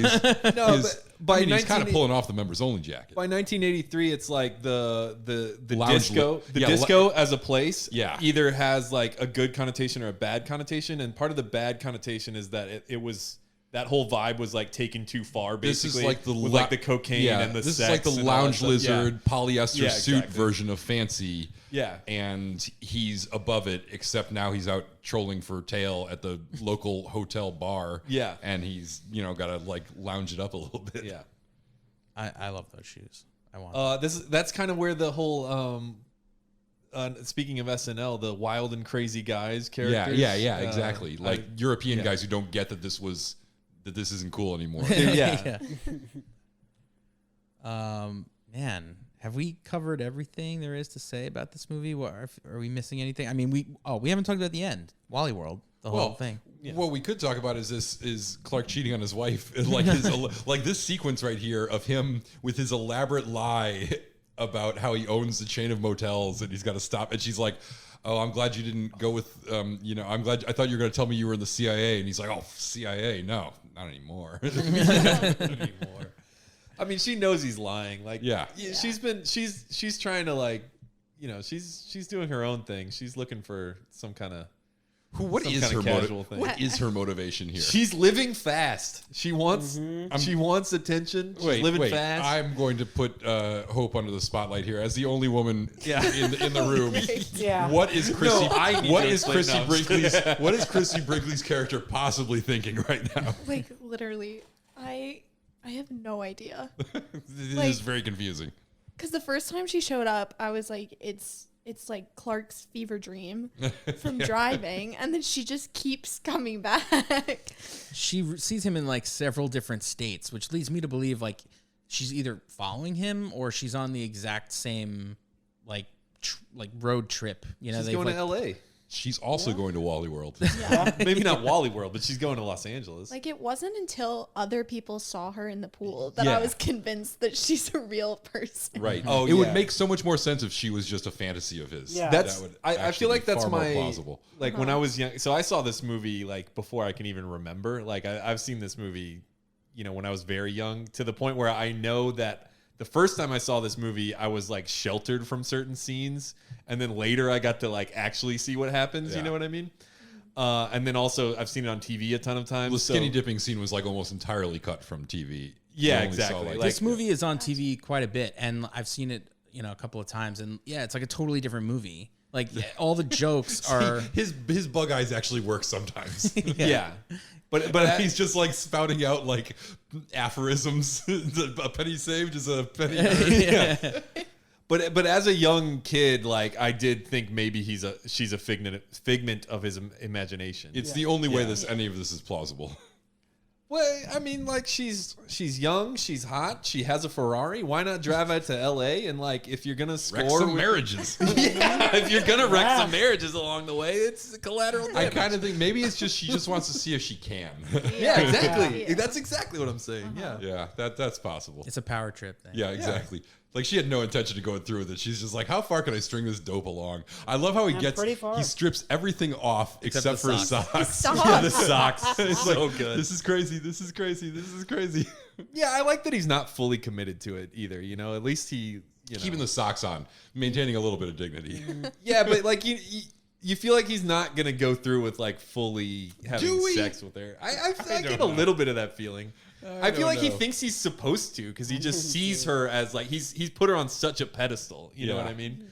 They do have, and I don't know if this is probably also very unrealistic, but I do like the reaction, like the aftermath, because they have like basically like a button on this where Beverly D'Angelo like decides I've got to like win him back and show him that I'm as fun as this younger woman. And then she jumps in the pool and has the exact same reaction. And it's like it's a funny bookend to this whole thing. Yeah, because even if it's she's also ridiculous. Yeah, she's also very hot too. So like she's Chevy Chase. There's all these hot women fighting over him. Yeah, it's classic cinema thing where the lead actor, no matter how gross he is, is like, the most attractive in this world. Well, did you guys read that originally the script was supposed to be like Rusty was supposed to be the main character, right? And then the first thing they did when they got this, Chevy Chase was like, no, it's got to be me. I mean, it kind of makes sense. I mean, it kind of makes sense for both reasons, because John Hughes was writing a short story that was from the point of view of a kid when his dad took him on a road trip. And then it makes sense that if you're going to have your lead actor's Chevy Chase, you're going to sort of reconfigure it to be around the dad. I feel like this movie's from '83 also. Like trying to say that, a kid is going to carry it in 1983 would have been a real hard sell. It would have just been a different movie. It wouldn't have been a slapstick. It would have been like A Christmas Story, which is written from the kid's point of view. That's true. And that would have been like kind of nostalgia and fun. I've never read this short story, but he did write a lot of different, like he wrote some really weird, raunchy stuff for. Yeah, but for it to be like a National Lampoon's product, like, that's, they were. They were trash at this point. They needed help. So let's talk about that for a second. Yeah, let's do that. Because that's interesting. So National Lampoon's is a magazine that I think stemmed from the Harvard Lampoon, and it was a comedy, periodical that had like short, funny stories and cartoons and shit like that. And then they branched out into movies, and their first movie was Animal House. And it was a massive hit, like completely unexpected. They cast what were then fairly unknown comedic actors, a whole ensemble of different, improv troupes and future or current SNL guys. And it was a massive, massive hit. Coincidentally, many of these people's stars were on the rise, but also it was a very funny movie. And it sort of launched a bunch of careers. Then they follow that up with two films, which it's hard to say which one was next and which one was after, because the one that was shot first was released second, but it was National Lampoon's High School Reunion. And then Caddyshack, right? Nope. National Lampoon's High School Reunion and National Lampoon Goes to the Movies. Really? And High School Reunion was about a high school reunion, but it was also a spoof of slasher movies, because it was about a slasher attack at a high school reunion, which was not mentioned anywhere. So people went into this thinking it was going to be a funny Animal House sequel, and it turned out to be a spoof of slasher movies, which apparently was also awful. Like not coincidentally, was also just terrible. Everyone hated it. And then National Lampoon Goes to the Movies spoofed 3 different movie genres, but they were like the divorce movie, like they were random, like lame movie genres. And apparently that was also borderline unwatchable. And then they made this. So this was like, this was probably like a 3 strikes you're out thing, where like they were probably on life support when this movie came out. And if this hadn't been a hit, and it wasn't a huge hit, but it was a, popular movie. So Caddyshack was not National Lampoon's. It was just written by that guy. Right. Who, That I forgot his name, but I watched. There's a whole movie about him starring Will Forte. Yeah, I watched that. What is that guy's name? What is the movie called? The movie is called A Short and Something. Fuck. Yeah, wow. I can't remember. I've seen it use too. the Google. And I can't believe I can't. We'll cut all this out. We'll just make you seem way smarter. No, leave it in. We need the people to know how stupid we are. I can't remember the name of it either. Anyways, I think he wrote that as a separate thing. But yeah, so this was kind of like what redeemed the franchise to an extent after a couple of really bad bombs. And then what else did they do after this? I know they did the next 2 vacation movies, but not Vegas Vacation. Okay, so They're lost. the Netflix movie with Will Forte is called A Futile and Stupid Gesture, and it's about the brilliant and troubled writer Doug Kinney. From The Lion in Animal House. Yeah, exactly. But Doug Kinney died after Caddyshack, thinking that he had failed because Animal House was such a success that at the time Animal House was considered the greatest comedy movie ever made or whatever. And he couldn't continue to make the greatest comedy movie ever made every time, which is pretty crazy. But especially if he then made Caddyshack. Yeah, which like he was on a roll. the problem with Caddyshack was that it like took more time to build its following. You know? Yeah. Well, that was like this movie. They do a thing called Cinema Score where they poll audiences after they get out of the movies. And this got like a C+ on a Cinema Score rating. And the guy who invented Cinema Score was like, I don't understand why people didn't like this movie. It's amazing. But for some reason, and it was a box office success, but there were a lot of audiences that just didn't kind of get it at the time. It was one that was a box office success, but then its reputation has grown significantly after the fact. I also think in 2022, like Animal House is not considered the greatest comedy movie ever Right, made. no. And Caddyshack still has more of a following, even almost, Neither is this movie, and I would say over the test of time that Christmas Vacation is like the one that people that love. has the more syndication, right? What was the movie that you guys this is the movie that you guys have watched first, correct? Mm-hmm. So what was the movie that each of you watched first? Do you remember? I'm pretty sure. So my parents love this movie. All right. I know my dad does. I can't remember if my mom does. But like growing up, we definitely watched this one. And I remember my dad laughing at like everything in this movie. So yeah, this jokes like, that you didn't even get. Right, exactly. I'm like, okay. European Vacation, I don't know. I think I had watched that one on my own as a kid. As per the basis of this podcast, I had to watch, if I knew there were sequels to something, I had to watch all of them. And so I saw that. Christmas Vacation. That's all matte painting, by the way. Yeah. Which you got to tell now, but it's pretty good. The mountains look So, like I said, I saw it at New Beverly, and on the 35 millimeter print, it looks more real. Yeah. On this TV that has 4K, it's kind of. Sorry, Matt, go ahead. I'd seen them all, and then Vegas Vacation I actually saw in the theater. I remember that was like the late 90s when that came out. So, what about you, Colin? What was the first movie you saw? Well, I do want to say I love the Chariots of Fire thing. Me too. I laughed so hard. I laughed hard. This is one of the things where it was interesting in the theater to see what people laughed at. This is one of the moments where I felt like I was laughing more than the other people in the theater. The Chariots of Fire part, just the way he runs is I just die. Especially he falls back and look at Anthony Michael Hall's face. And Anthony Michael Hall is it's so he good. got heat stroke and had to be hospitalized after shooting this scene. It's so good. Yeah, you got to see it. They both get heat stroke from this, but especially because they're running to this dead end. Yeah, because they're it just kills me. Especially with the Chariots of Fire. The empty parking lot clearly gives it exactly. They're like, we're the first ones here. He outsmarts himself by saying, yeah, but when we leave, we'll be the first ones to get out. It's like, no, just park closer. Oh, sorry, folks, the park's closed. Moose out front should have told you. Moose out front should have told you. Oh, yeah. So good. Oh, sorry. So, yeah, like I was saying before, I don't actually remember the first time I was watching this movie because this was a really early watch for me. These movies were always around in my world of movie watching. So you don't know what the first one you saw was? I think it was this one. I know I've seen European the least number of times because Christmas Vacation, like we've been saying, is kind of viewed as the big one. And it's one of those ones that, holiday movies get the benefit of being annual, that seasonal, seasonal thing to come back to. And so, and then Vegas came out when I was actually 10 years old or whatever. So then I was like, oh, I know what this is. But then the franchise wasn't as popular at that point. I feel like my dad really liked these movies, or he liked this movie Because he used to always say that line like, "You got asteroids?" No, my dad does. I didn't really get what that meant, but he used to say it all the time. But so he was big, like when Christmas Vacation started popping up on TV, he was like, "Oh, you guys got to see this. This is a sequel to Vacation, which is so funny." He hated European Vacation for some reason, so I never watched that.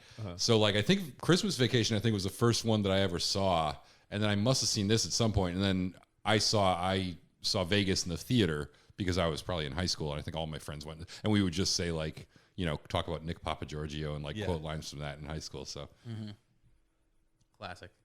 I remember owning the first 3 movies on VHS. I had like the tapes. I can see the posters and like the box. Yeah. with all the art that's like Conan the Barbarian style. Yeah, I love that. Very funny. So did you guys know that I didn't, this is something that I learned this when sort of not really researching, but reading about this movie, is that this was not the original ending. This was a reshoot that happened months later. Yes. Which blew my mind, because did you read what the original ending was? He goes to Roy Wally's house and holds them hostage? And holds them hostage and makes them like sing the Wally World theme song. And then it turns out that like they're going to arrest him. And then Christy Brinkley shows up, and it turns out Roy Wally is her dad. And she convinces them to let him go. I really want to see it. But then they get on a plane, and they accidentally get on the wrong plane, and they're not going home. And he freaks out again and takes the plane hostage. And that's where it ends. And it's like such a big swing, but probably not very good. And then you see this, and you're like, this is so much better with them at the park. I really want to see that, though. It's not. There's no like version of the DVD or anything you can get where you can actually see that ending. But they say they shot it, but but Chevy Chase apparently says that he has a VHS copy of the original ending. Like, also, another little cringy moment when Frank McRae, is that the guy's name, comes out. Yeah, the only other black speaking character in the movie, and he treats him like a dog. Literally, it's like, maybe not a good look, guys. Somebody should have been on that. I actually don't think that was like because. No, I don't think that was. I think it was probably always written that way. Right. And he just happened to be. And then they cast a black guy, which was one of those moments when somebody should have been like, "Hey guys, this is not a good look. We should probably." I love that actor though. That he's the sergeant in Last Action Hero, right? Yeah, and also is he the guy? I think he's from Batteries Not Included with the little flying robots. I think he plays the cook in that. He's also a sergeant in like something else that's more serious, like Lethal Weapon 2 or something else that we've done on this show. I don't remember what. Oh yeah, Cops. I can't remember. Something we've seen. Yeah. Is he in Heat? But yeah, this. I don't know. I wish everyone's in You're Heat. thinking of Bubba Gump. Yeah. Is that guy in Heat? Yeah. Oh wow. Speaking of Heat, I just pre-ordered Heat 2, the book. Have you heard about this? No. Yes. No. It's written by Michael Mann and like some other like actual author who like undoubtedly did the actual writing. But yeah, I'm very excited. Oh yeah, we should watch Heat. Oh, I love it. It's too bad it doesn't actually relate to this movie. If we ever did Heat on the Patreon, it would have to be like 2 or 3 episodes long. Oh yeah, we'd have to break it up. How long is Heat in minutes? Oh, it's like over 3 hours. Wait, I think. could we say it's not that? Is it that long? I think it's 3 I think hours. it's like I thought it was like 2+, but like I'm gonna say 3. Yeah. It's like 3 it's at least 2 hours. Well, it goes by minutes or super something. fast. Yeah. Could we pretend it's a sequel because it's actually a remake of Michael Mann's own TV movie, The LA, whatever it's called, LA Takedown. Takedown. That's it. Yeah.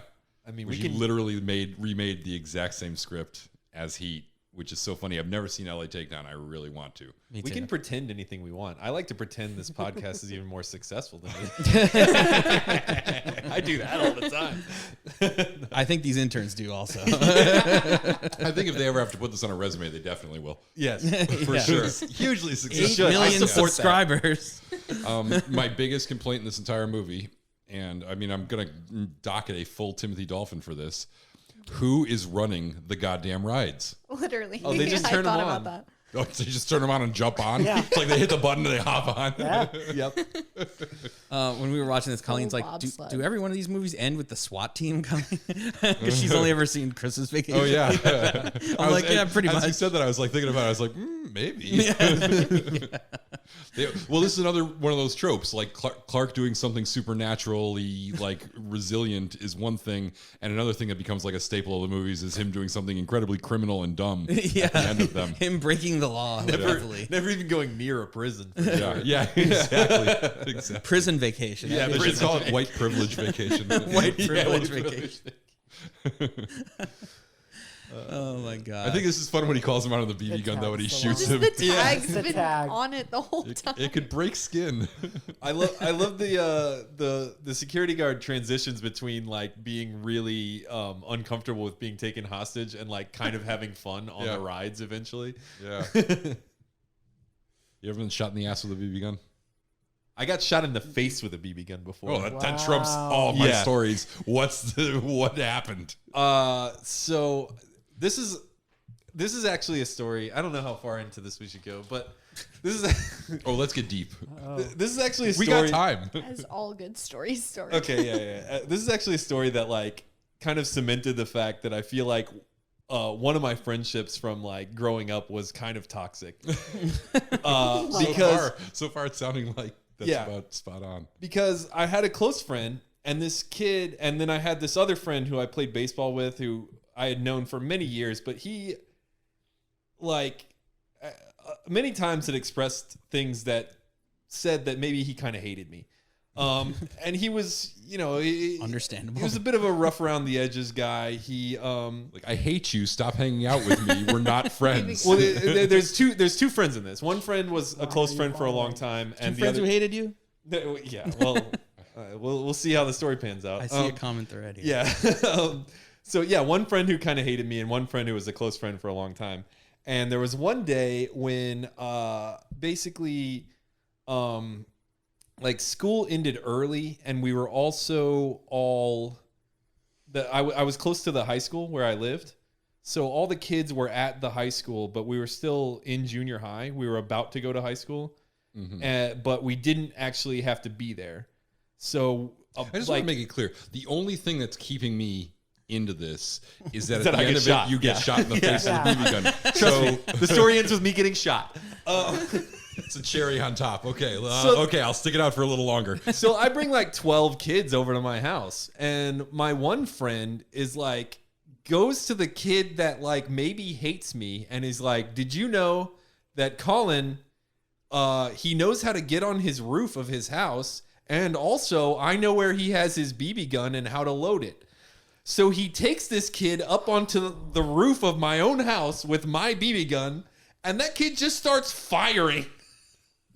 Like he's the fucking UT shooter or whatever. I was going to say, Texas has a history with stuff like this. Oh, God. And he literally is like, oh, well, like, I'm not really going to hit anything from up here. So he shoots me in the face from the roof, and it hit me like an inch away from my eye.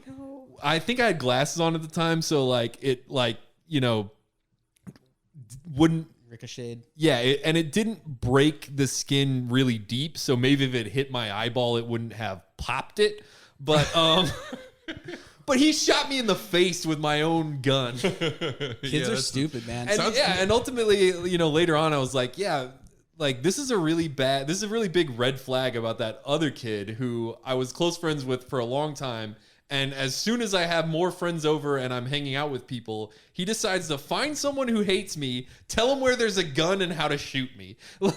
I'm gonna go out on a limb and say, yeah, you had two friends who didn't really like you that much. There. They were out for real. They were conspiring. I mean, was it like a Red Ryder Daisy type? It was originally my dad's BB gun when he was a kid that was given to me by my grandfather on my dad's side that was in my closet for many years. So it was also the CO2 cartridge was probably very old. Say, like, in defense of this obviously psychotic shooter, those things aren't really going to break the skin from a decent distance. It's not a real safe. It's not a real gun. Unless it looks like a gun. Unless he got you directly in the eyeball, which it sounds like he was trying to do. Yeah, he got very close. Yeah. I had a friend in middle school who his family was from Hong Kong, and he would go there every summer, and he would come back with like a binder full of like PlayStation games that you could only get over there. And he was one of the first people to get the very first Resident Evil video game. And I remember like I would go over his house on Saturdays. We'd like close the blinds, like make the room really dark, and like we would play Resident Evil in Cantonese. So like if you think it's scary, imagine like you can't even understand what the hell's going on. And he had a psychotic older brother who used to like periodically just like burst into the room with a BB gun, you know, that looked like a handgun, you know, and he was like, "You motherfuckers," you know, and he would like threaten to shoot us, like to the point of we would like cry, basically. Freshman year of college, like when I was, 19 or whatever, I was in like a high-rise dorm, and almost everyone on the floor of my dorm in the high-rise had an airsoft gun, and I didn't have one, but there were like epic battles, and the one kid that got bullied the most, I saw them like I don't know how accidentally it was, but I saw him like get shot like in the throat through his mouth with one of them, and I was like, "This is like traumatic for me." Like, What do you mean through his mouth? Like he was like laying on the ground with his mouth open really defenseless. Yeah, defenseless, and somebody like shot him, and it like his mouth was open. Right. It went in his mouth and like damaged the inside of his throat. Is that what you're saying? The little plastic bullet didn't really do a lot of damage, but it was just. All right. Dramatic. Yeah. Intern spotlight. Dramatic. BB gun stories or psychotic friend stories. Go. Go. No. Gosh, I don't have any BB guns. Oh. No. We had We delightful did childhood. crazy we did friends, a lot though? of paintball. Come on. One of you had a crazy friend. Crazy friend. Well, crazy paintball friend. stories, I think, are BB gun adjacent. I think Some kind of crazy, weapon. Crazy friends who like. What's the craziest story from your hometown? Like crazy hometown stories. Something wild happened. It's controversy. Do you guys remember a few years ago? This is about my high school. Do you guys remember a few years ago there was a story on on the Today Show? It was about like there was like a video that had gone viral, and it was a cheerleader at practice, and her coach was like forcing her into the splits, and she was like screaming and crying her eyes out. Whoa. That was my high school. And the whole thing was that night. I mean, the coach got fired, whatever. But the whole thing was that it was at summer cheer camp, and the principal and all the administration knew all about it, had heard about it, and then they waited like I don't know 3 months before they like set in like a formal like investigation. Yeah. So our high school around town was thriving, or I guess I don't know what the word is, hefty with controversy over that. Also, I mean that school was just like terrible. But Colin, did that ever happen to you at cheer camp? No. yeah, I do remember. you got the hair for it. Yeah. Yeah. Just forced into it. the splits. No, it's like cheerleader, like in your Yeah. Oh yeah. He kept on trying to be the top of the pyramid. Well- They're like, no, you're a base. No. So Get down there, water base. boy. at my high school, there was actually a big controversy because the male cheerleaders were not called cheerleaders; they were called the varsity men, and they wore a different costume. They wore like jeans and like a collared shirt. Sorry, And- if you're a varsity man, you're not on the cheerleader squad. No, so there was a big controversy because like the only like out like queer male at our high school tried out for the cheerleading squad to specifically be a cheerleader, and it's like, well, they actually have the way they do it is the varsity men do all the like lifting, the stuff the male cheerleaders usually do or whatever, and like they just didn't do that, and so it was like a big controversy at my high school. And then I think they did get on the team. They did get to try out, and like, you know, people cheered, and like I think they did get on the team, and then like nothing else really happened. It was just kind of like it was like one of those controversies that happens for like a week and then doesn't mean anything anymore like afterwards, you know. As it should. Yeah. Yeah. I feel like Hope is sitting on a gold mine of like. Yeah, she's got a good one Come and she on. won't share. Gosh. Well, my school, like in 7th grade, we would all, like the whole grade would go on like a sleepaway camp for 3 days or something. And for some odd reason, I don't know, there was just a lot of drama, and this one girl had brought some things to knit, I suppose, like to do some knitting. And I don't know, someone stole like her scissors, and then this girl was like, "I'm gonna kill you." Like, give me my scissors. And so then it became everyone was like really took this death threat seriously. And so then it was like a whole thing of like, where are the scissors? And like people were hiding them, and then she got them back, and then her whole cabin was like, we're gonna die. Anyway, scissors. And then we got back, and we had to have like a ton of like talks about it and like a whole thing. And so then we were the last grade to go on the sleepaway. Oh, you're rooting for everyone. Wait, so how many casualties? Everyone was fine. Well, I think what's funny is like you guys would have been better off just keeping the scissors hidden, like, because like it's hard to kill people with knitting needles.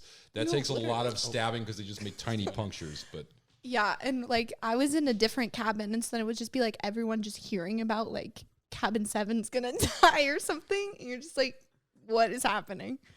But that was really, I mean, that lasted us for drama for really the whole way through. After that, Whatever kind of scissors they were, though, probably weren't that much better of a murder weapon than knitting needles.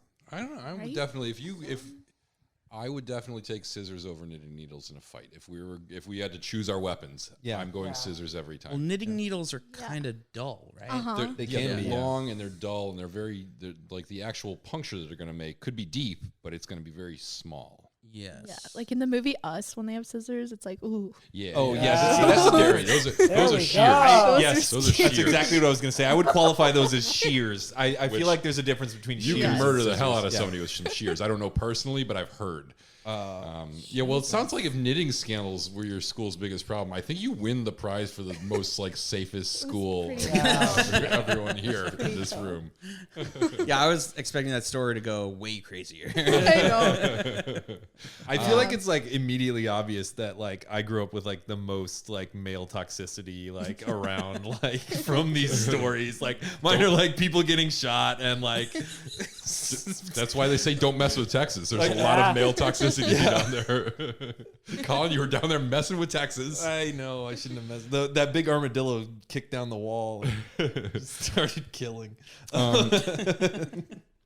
So do we have anything to say about the grand finale of this movie, the final showdown? I love the speech that he gives where That's he's the like best, convinces. Yeah, that's like one of the great moments where he's like, imagine if he got there and Florida was closed, and the guy's like, oh, they don't close Florida. It's open the whole year round. It's like, yeah, I know.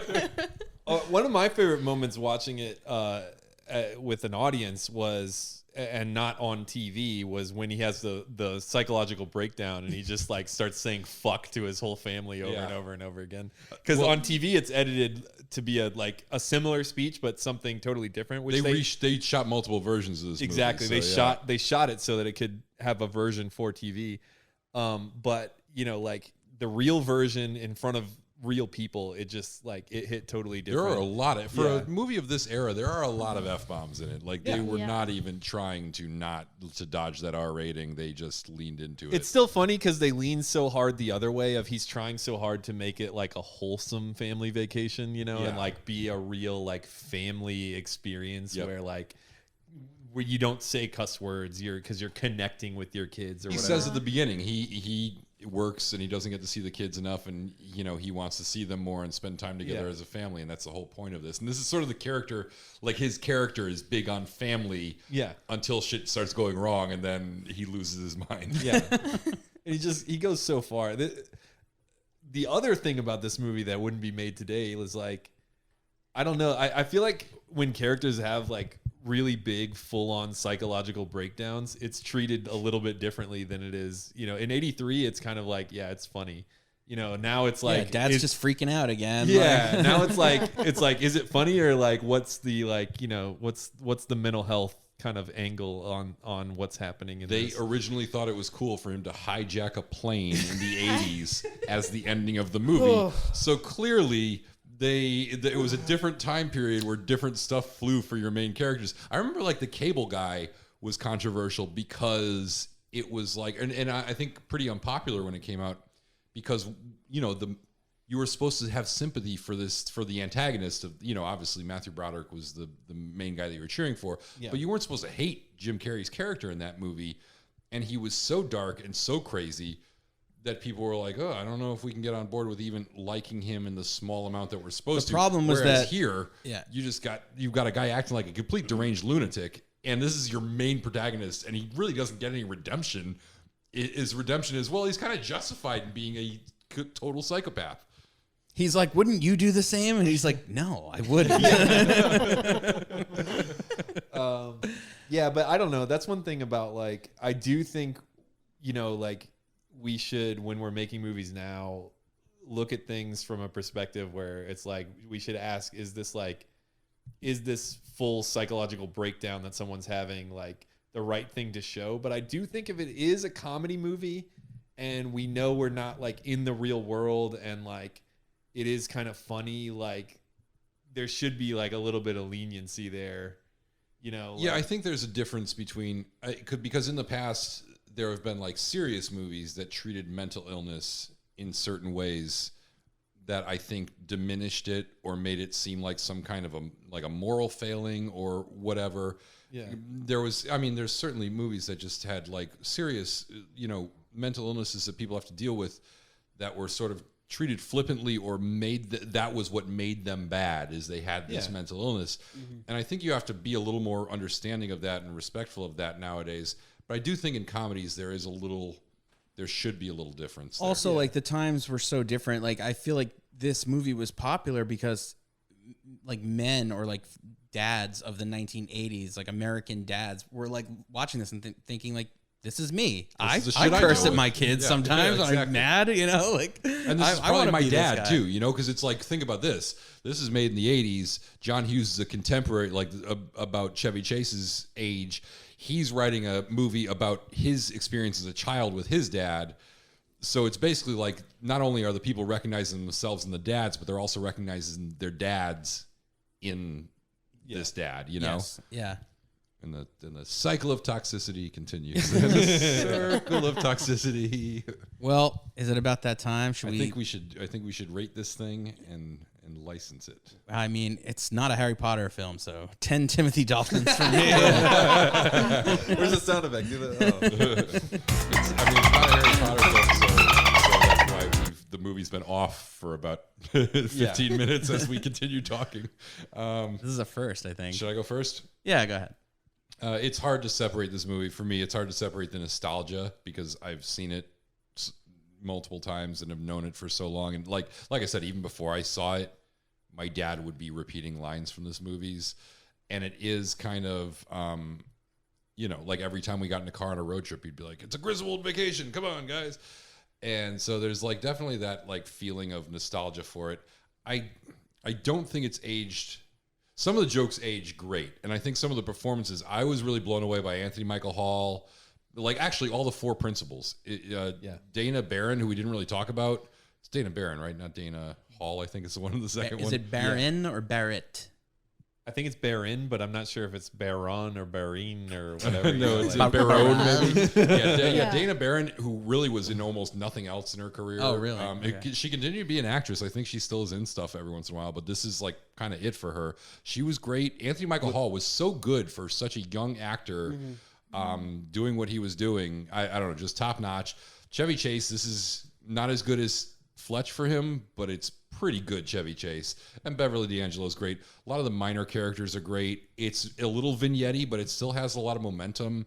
It never feels like we're just doing something for no reason. I just think it's a really well put together movie.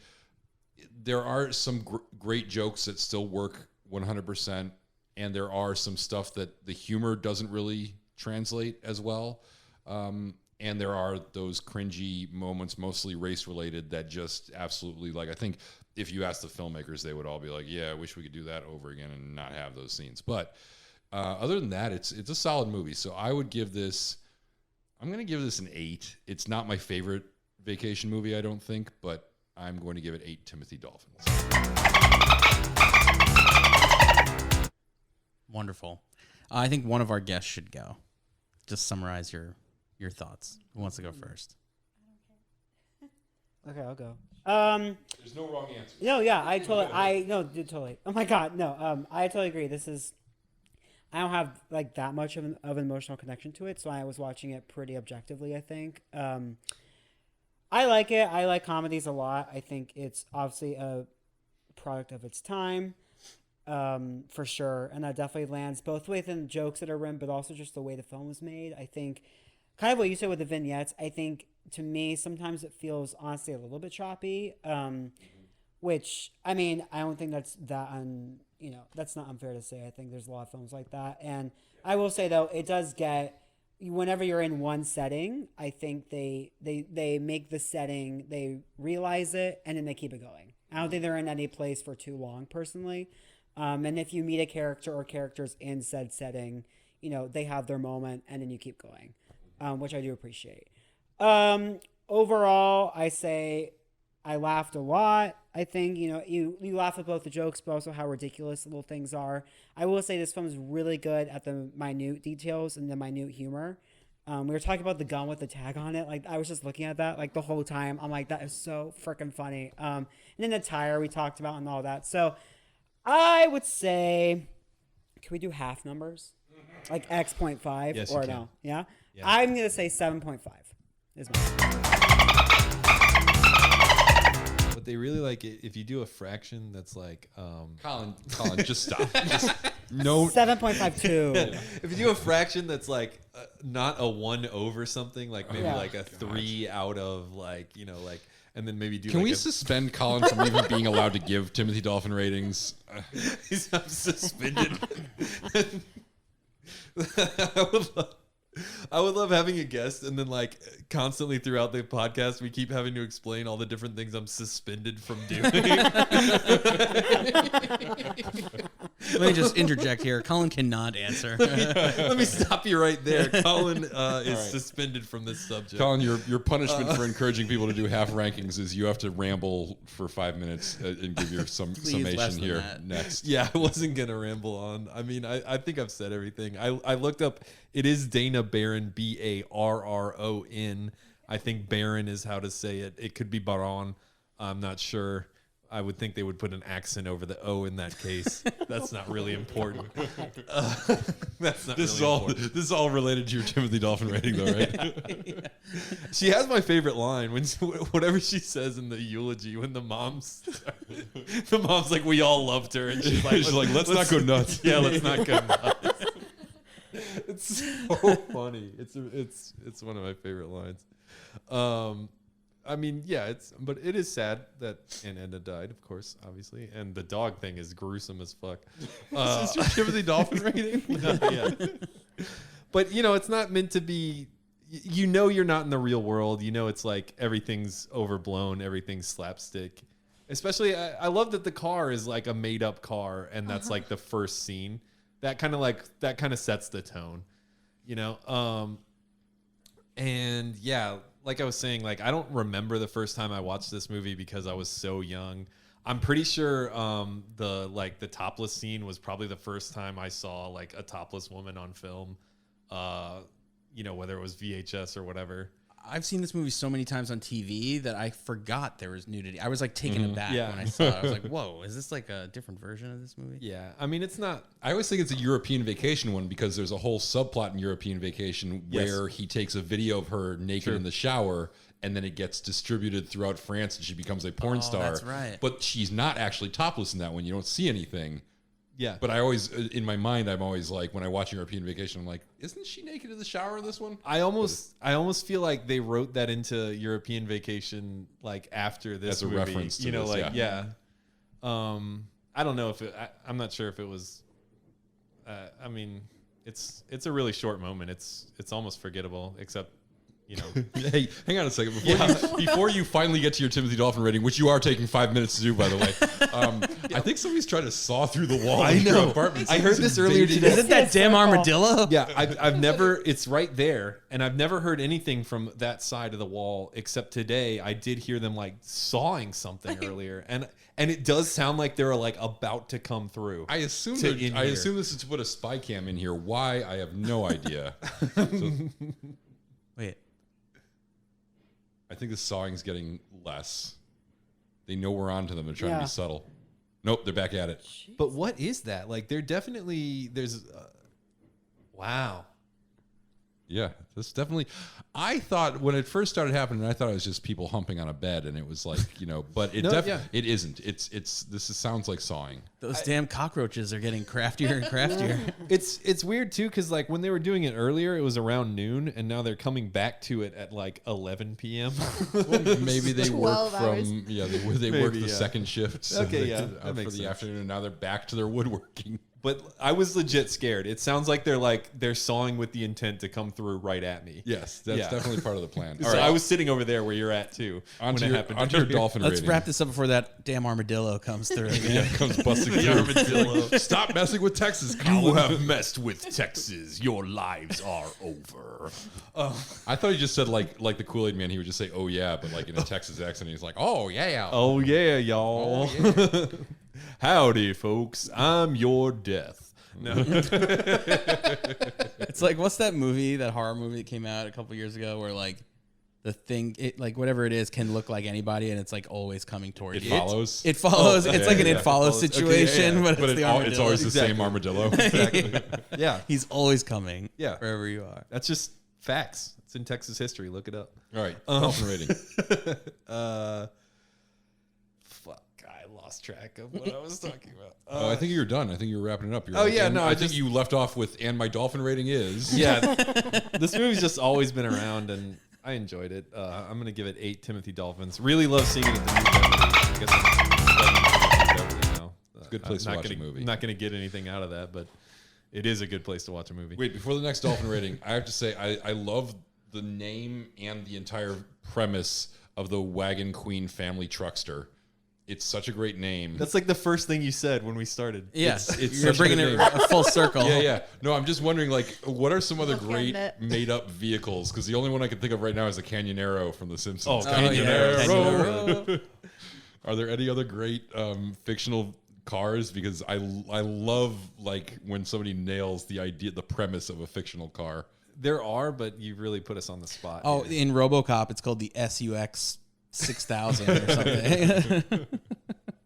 All right, well, we'll just keep that in mind as Hope is giving her Yeah. Timothy Dolphin rating. We'll try to come up with another one. Okay.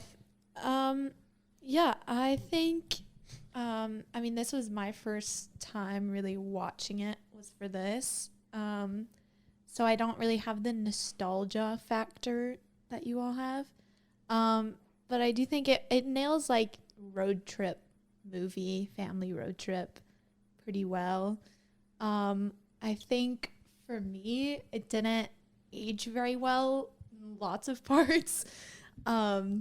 Maybe because I feel like there are other films from the 80s that have aged better than this one, maybe. And there's certainly ones that have aged worse. But there are quite a few moments in this. So, but I do think all the performances are really good and really comedic. So anyway, I can even us out from your half score since you don't like doing that. I approve of this. So math. I'll give it 6.5 Timothy Daltons. All right. Dolphins. 6 and 7/18ths. Is that right? Oh my god. Yeah, just calculate it. Carry the 2, yeah. I do think the That movies is that have really- aged well from the 80s are few and far between. There is Yeah. always, like, every time I'm always like, oh my God, I forgot this scene was in here. There's always at least one objectionable thing in almost every movie Oh, from yeah. the Yeah. 80s. It's true. It's true. I mean, you guys have pretty much hit the nail on the head. I like this movie. It's definitely funny. It has a lot of good moments. For me, it flows really well. I feel like it's build, even though it is like kind of segmented. It does have a natural build, I think, towards the end, and the ending kind of saves it. I'm glad that they brought it back to Wally World because you want to see Wally World just as much as they do. You know. I like John Candy at the end. I like all the cameos, and I mean, yeah, some of the obviously like the jokes are off color at this point. They don't, they don't survive in this era. But there's some other things. Like I think the music is kind of dorky in a lot of places. Like some of it feels very old fashioned to me. And then it's like, for me, I always felt like this movie was from the 70s, and then to find out it's from 1983 seems a little odd. Oh, we're about to get busted in on again. Yeah, I think the SWAT team is going to come through the walls. Like literally. Can't imagine. I'm trying to. You can't go to Wally World. What the hell is going on?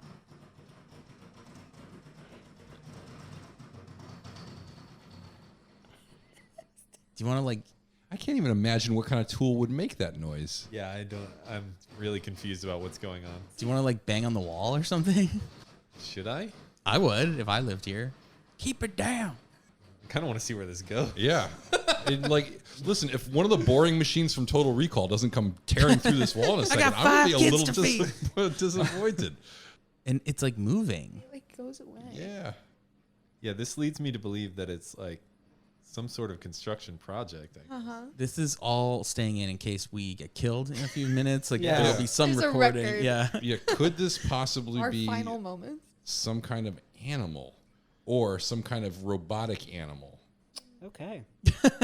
Well, It sounds like it might be burrowing, but it definitely sounds like a machine of some kind. It really sounds like they could come through the wall at any moment. How long has this been going on for? Just today? No, just today, and it was not this bad earlier. Yeah, I'm bang going to on, listen at the wall. bang on that wall. Oh, don't do that. It's going to drill right through your head. Oh my God, his head! Well, your bathroom is there, so maybe Oh, yeah. the layout of the next apartment, Maybe that's a somebody's bathroom. like snaking a drain or something. Yeah. Or They like snaked Oh, it that's earlier probably today, tearing and that out didn't their do the entire trick. sink. That's a and- strange time to do it. Yes, this is Yeah. bizarre. Very strange. Okay. Okay, All Matt, right, Matt, I get think back we got to to it. push I'm going to wrap through. this up so we don't die. I really like this movie, but it's not my favorite vacation. I give it 7 Timothy Dolphins. How do we close out this episode? What do we say to the people? Do you guys have anything to plug? Do our interns have any? Yeah, let's give our interns the opportunity to talk about your lives, your livelihoods. What are you guys up to? I'm not up to much at the moment. Well, you just I got can plug my back, right? Venmo. No. My birthday's next week. When's your birthday? It's on the 21st. I'm Mine turning is 22. on Friday. Whoa, you're the 22nd? Birthday bros. No, I'm the 15th. This Friday. Oh, this Friday. Well, that was. Well, It was really embarrassing. well. Still pretty close. Yeah. You guys are just good. Well, you're seniors, so you're Yeah. just Yeah, we're coasting, gonna be coasting, seniors. coasting out the rest of the. Yeah. Absolutely. You know, keep us in mind Yeah. as we join Yeah. the workforce. Keep us in your thoughts. Have you planned your big prank yet? Senior prank? Like high school senior prank? That's not really. I thought You could seniors do that. were- You could do that in college I thought too. senior pranks bring it were- back. We'll bring it. Yeah, we'll do it. yeah. Wait, don't they do like a fountain run or something at USC? What do they do? Yeah, I think you jump in all the fountains. Jump in all the fountains. Did you guys jump in all the fountains? No. I feel like I want to jump in a fountain right now. I'm very sweaty. I remember. Yeah, it's very warm. there. They're putting in a fountain. Yeah, they're putting in a fountain next door. That's right. They are We installing could all- one. yeah. I don't remember there being like a thing at North Texas, which I'm sure there was, but I remember that for friends who went to Texas A&M, the thing you did was like very much about drinking. It was like you get a class ring and then you drop it in this like massive amount of alcohol and then you have to drink it all to get the ring back out or something like But that. doesn't it end up in your mouth then? Yeah, it's disgusting. Well, they're Aggies, all right. This is getting louder and worse. This Yeah. is the, I want definitely to- whatever's going on I'm is scared. I'm legit Yeah. scared. I'm scared too, which is why I want us all to leave you Yeah. to your fate. We need to get out of here. We can't lose the entire podcast I team. kind of don't want to knock on the wall. I kind of want to go out into the hall and like knock on their front door and That's be what I like, would do. "What's Yeah. happening?" Yes. Should I be alarmed and how alarmed? Yeah. The scariest thing will be if they're like, "I don't know what you're talking about," and then I'll be like, "Oh, Oh fuck." my god. What sound? Yeah. Do you want to know all the details of the body we're dismembering in the bathtub? Because at some point you're gonna know too much. I'm just like, there's like a lot of noise happening, and they're covered in blood, and they're like, "I don't know what you're talking about," and shut the The door. landlord's like, no one lives there. No one's allowed in. Right. No one's been in there Yeah. for 40 years. I'm kind of surprised about how chill Good Guy is being. Your cat is like Yeah. sitting right next to guy. ground zero for He the is noise of the wall. unfazed. Yeah. And he doesn't seem to acknowledge chill. it at all. It's He's like like, he I knows will something. protect you. He's freaked out by somebody like standing up too quickly, and he is not alarmed by any of the sound. Maybe he knows something we don't. I think He's in on it. Oh my god, it's an Yeah. inside job. We're just hearing his stomach. He's really hungry. he has food. No, I think maybe his concept of walls is that they're just impenetrable because he can't knock them down. So Yeah. they must be like. Any noise that comes from outside of this apartment Yeah. is not his concern. He's like, this building has always been here, hasn't it? all right. Well, I think we've done enough. All right. At this point, we're just whistling Dixie out of our assholes, right? Isn't that the line? I think that is the line. So I guess join us next time when we talk about European Vacation. European Vacation. And join our Patreon to see what fun movies that are plug. Vacation adjacent. I think we've already teased one of them that we'll probably be doing, which is a little Western themed spoof with Mr. Chevy Chase and two other comedic icons. Spaceballs. Wrong. So definitely check out the Patreon for $1 a month and join us next time where we will cover European Vacation. And until then, stay on that holiday road, baby. Holiday road. Holiday road. Amazing. Thanks, everybody, for listening, and please remember to rate, review, and subscribe if you like listening to us talk about your favorite film franchises. Thank you to our guests, Hope Abel and Henry Korneffel. And as always, thank you to Chris Morocco for crafting yet another original remix for this series. Subscribe to our Patreon for just $1 a month over at www.patreon.com/L2W. That's www.patreon.com/L2W. You can help support the podcast by joining. You also get instant access to over 50 bonus shows that feature us covering non-franchise classics and so much more every single month.